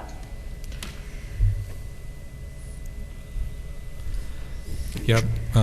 Yeah, I'm just trying to find some ground to protect the many small landlords that George is talking about as well, right? Because I don't see us, you know, if we're going to pick on someone, I'd rather pick on the big landlords. I think that's what, you know, comes down to, because the way this one sets up is one side loses, one side gains. And I don't agree with that. I don't see who's losing. If you're a good landlord, you're not losing anything. No, if you're a good landlord, you haven't raised rents, and it actually means you lose more. Not really, because, and we put into this that the unit's rental history could be accounted for. So how would that work? Okay, so. Do those words mean that if you're below market, you could raise rents more? What it says is that anything over 5% should go before a judge, and one of the things that the judge can consider is the rental history for that unit. Meaning, if I didn't raise rents for the last 3 years, the judge can say, hey, you've gotten a free pass on the rent increases for 3 years, and so you can get more than 5% now. And it would only go to the judge if the renter chooses not to pay the rent, if Right. they choose that that's the way that they want to proceed as well. And if a renter can't afford to you know, pay a more substantial rent increase, they're probably not going to be able to afford legal representation either. And so they're probably going to want to figure out a way to work it out as best as possible with their landlord. Can I interrupt for a second? Because I know we're all a little tired, and I know we're starting to go a little bit in circles. And so I wanted to just pose a question to Keenan Bean. If you know what we're trying to do and we can't think of the solutions, are you guys able to come to us with like 2 or 3 options to help us thread the needle that we're trying to thread? Like, can you look at it and say, all right, they clearly want to protect small landlords. You know, we're looking at, you know, and then Keenan Bean could recommend versions of language like you have with other things in the past? Yes, I'm just concerned I don't know the solutions. I can think, we can try and come up with some suggestions. I just don't know if they're going to be exactly the compromise that the city council is looking for. You're absolutely right. That's our role, and we can do that. We do that with other laws. This one's hard. I've been trying to think of things. I've got tons of notes. We could sit down, Nick and I can brainstorm, bring in other attorneys from the office to see if they have any thoughts and other suggestions. I just don't know if it'll be the compromise that the city council's looking for, but I can give it a try. All right, so, but Dan, you're wanting to go to bed, I get it. Well, I like, no, I but usually don't play this role. I know, I like the idea, even if they can't come up with anything, we'll still come back and, you know, debate it when we're a little fresher. And I think either way, we'll probably be more efficient in terms of our time. Right. Can there were a couple other things that I wanted to propose. I'd rather do it publicly than email and that. There's also under sections when we talk about the reasons for good cause, significant market changes. For the purposes of efficiency, I have proposed language that might be terrible for everyone else, but I thought maybe it gives us something to respond to. Even if we respond to it next time? Yes, even Okay. if I can just say it and Drew can add it as something for us to discuss, or we can discuss it now depending on what people feel in the moment. So instead of significant market changes, significant changes in the operating or carrying costs directly related to the unit, such as property taxes or insurance premiums. So again, that's just my initial stab. We've talked about this one a bunch. There have been other ideas that come up, so there might be some tweak of the language, but I think the idea, particularly taking out the word market, I think might get more at what we're thinking about, knowing that things come up and the costs. I want to second your proposal, and the reason that I do it is because I think when we originally wrote the market conditions, that's what we were thinking, even though market conditions is not an accurate representation of taxes and power bills and such. So, yeah. Drew, were you going to add something? I was just going to ask if you could say that one more time. Yes, I can. Significant changes in the operating or carrying costs. You ready for the next bit? Yes. Directly related to the unit,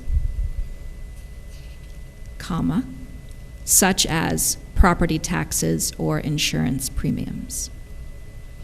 Would an inflation index be part of that? There's a separate bullet for the consumer price index. I think that we should peg that to the north to be specific as to which one we're pegging it to, and to peg it to the northeast one, but that's based on my very limited research, so if others have other ideas, that would be good as well.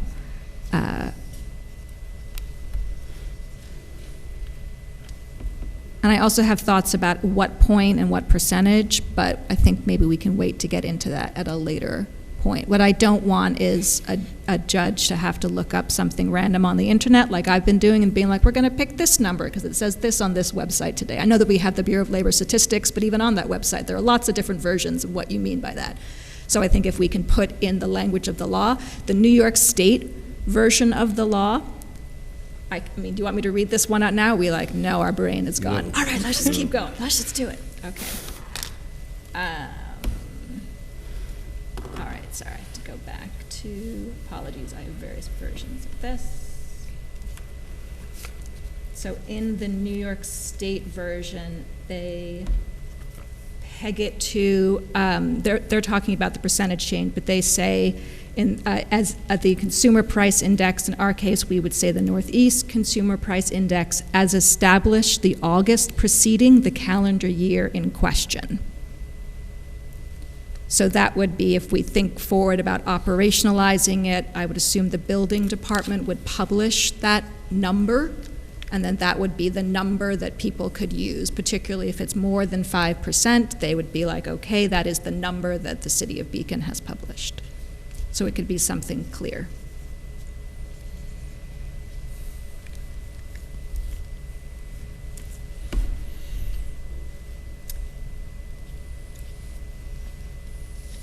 Great. What is it now? Keep going. You got more? I think I do. Wait a second. I knew it. Go We ahead. still have one more item, right? Oh, yeah. Also led by Molly. Oh, let's pass. This is the important one anyway. I have a question, and this is actually a question I just want to put out there with some of the other stuff. I wasn't able to answer this. So right now, I think if a landlord wants to do capital improvements, and I think, George, you kind of brought up an example with a building you bought, meaning that the kinds of improvements that they think are better done with a vacated unit, that they're able to work that out with a tenant. I don't know what they do, and a tenant leaves, and either the tenant comes back or doesn't, but I don't know how that works with this law if the tenant's lease doesn't end. How does the landlord make improvements or repairs to a unit if those kinds of repairs or improvements are better only done with a vacated unit? I think what they typically do is move them into another unit temporarily while the improvements are being made. If they have another unit, if it's a single-family house, you could. Right, they would have to. I mean, there is language that the landlord has access to the unit for necessary repairs, and I would read that to mean if the necessary repair required completely vacating the unit.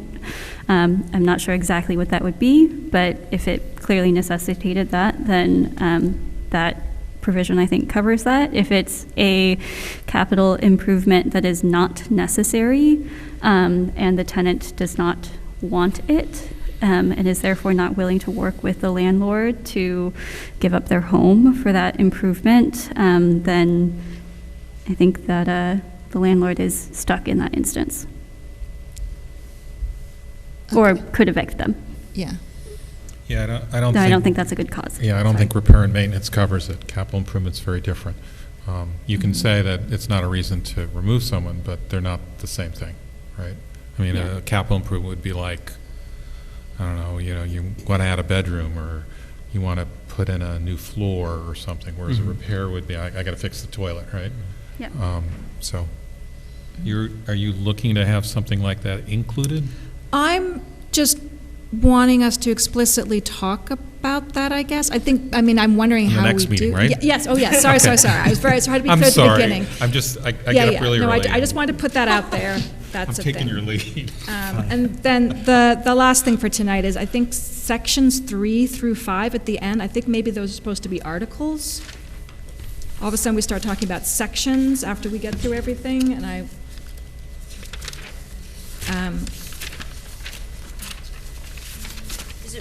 wrote out the word section.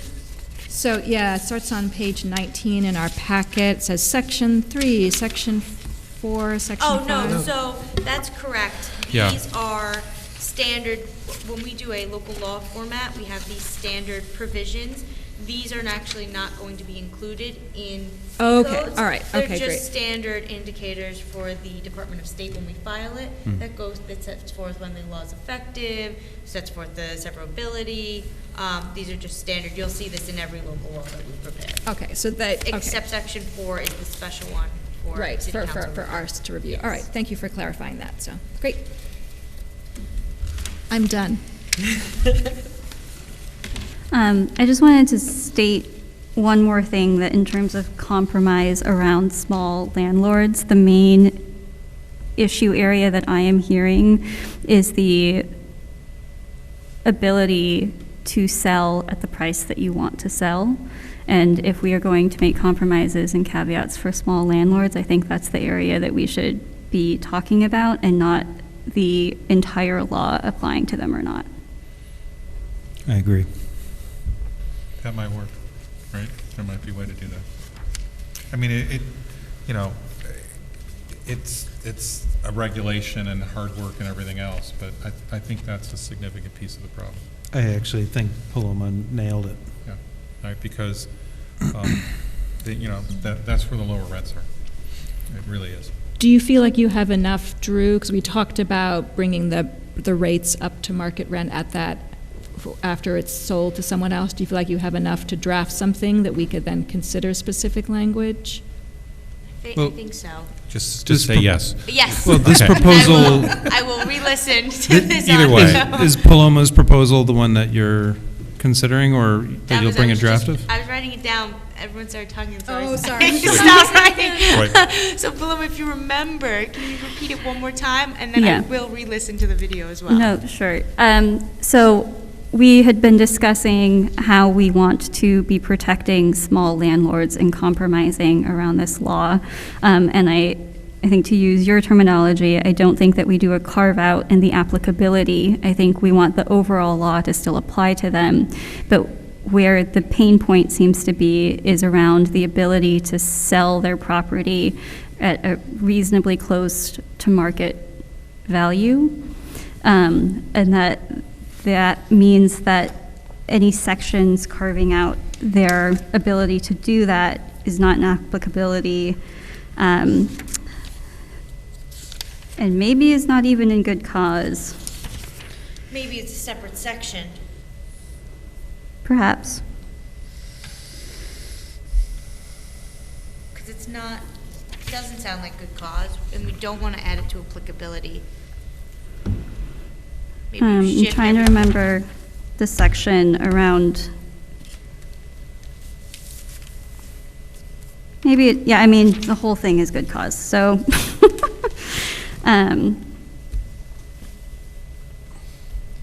Yeah. I'll strategize and come up with some examples of the language, and then maybe it's a matter of, okay, this language works, where does it fit best? Great. And we can move it, maybe it's in applicability, maybe it's its own separate section, but let me brainstorm and bring some options to the table. Thank you.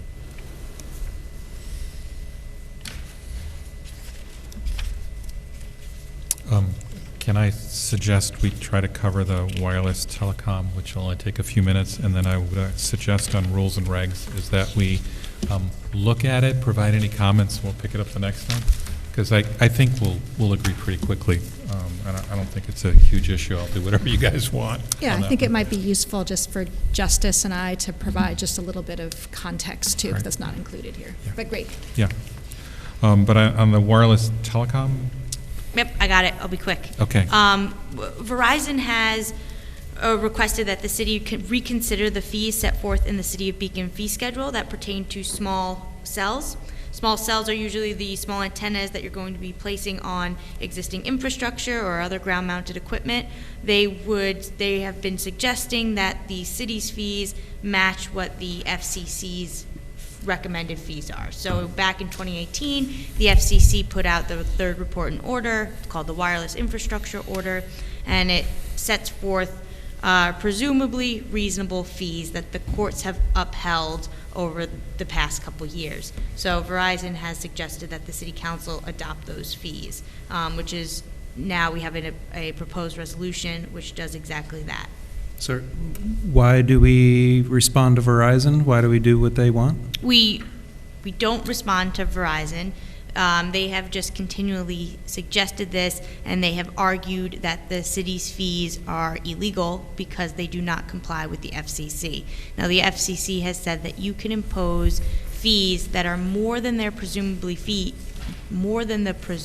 reasonable fees if they match the city's costs. The city's not allowed to make a profit off their application fees when it comes to small wireless facilities. They have to be identical to the costs for application processing and for maintaining the right-of-way.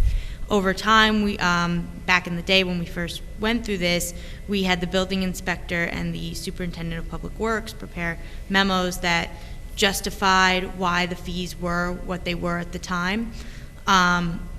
You know, there has been litigation in other places where municipalities have tried to impose higher fees, and the courts have said, well, that's not good enough. Your fees aren't actually a reflection of your cost to maintain the right-of-way or your cost to process the application.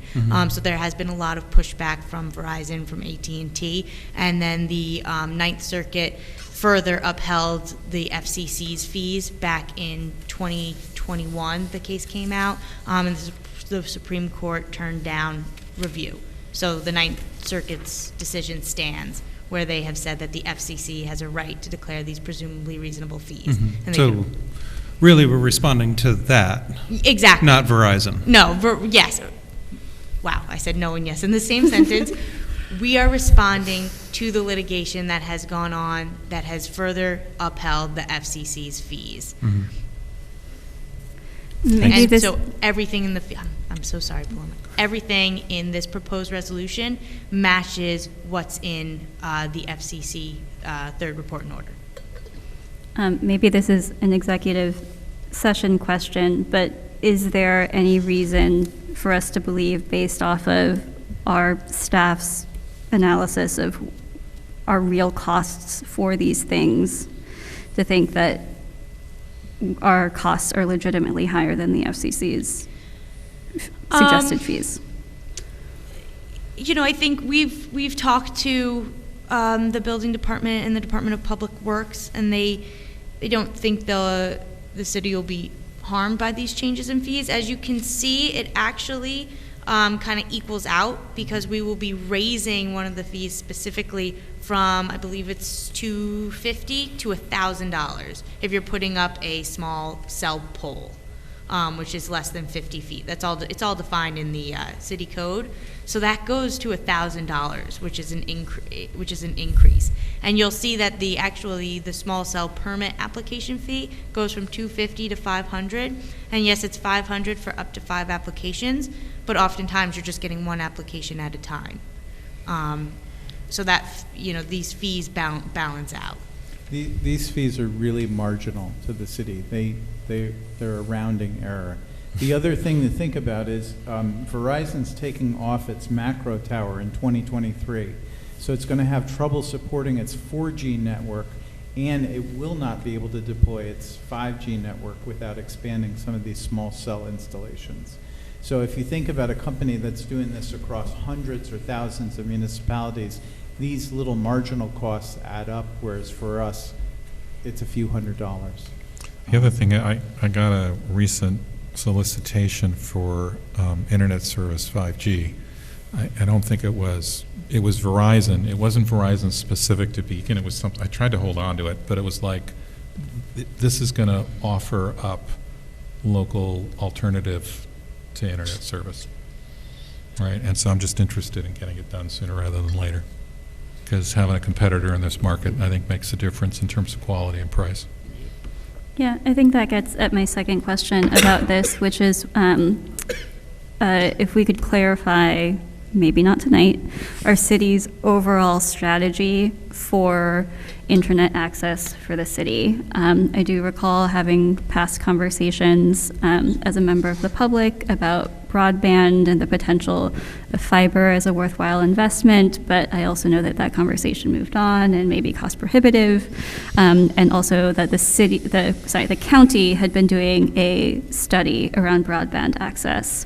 And so while this particular proposal sounds like sort of a wash in terms of numbers and impact for the city, I would like to at some point discuss our broader strategy around broadband access. And if anybody has any more questions about the federal telecommunications law or the third report and order, I was a little obsessed with it in 2018 and 2019 before the pandemic. So shoot me an email and I can send you some info if you're interested. Maybe. Another night. Okay. So, and this also doesn't require a local law, it's just amending our fee schedule. Right, not a public So hearing. no, yeah. It's fine. Okay. Send around comments on item 9. Is that okay? And we'll pick it up. Is that all I don't right? really, I mean, there's already a draft changes, and there's already kind of like a document about like how to think about this. So I don't really have anything to contribute until we actually, I just don't have anything to email about or any ideas. So.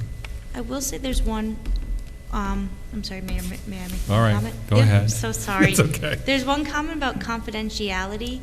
It's the only line I think that should be taken out because it's a potential violation of FOIL. If someone submits a comment to the city council, it's not confidential if it's requested. It is subject to FOIL.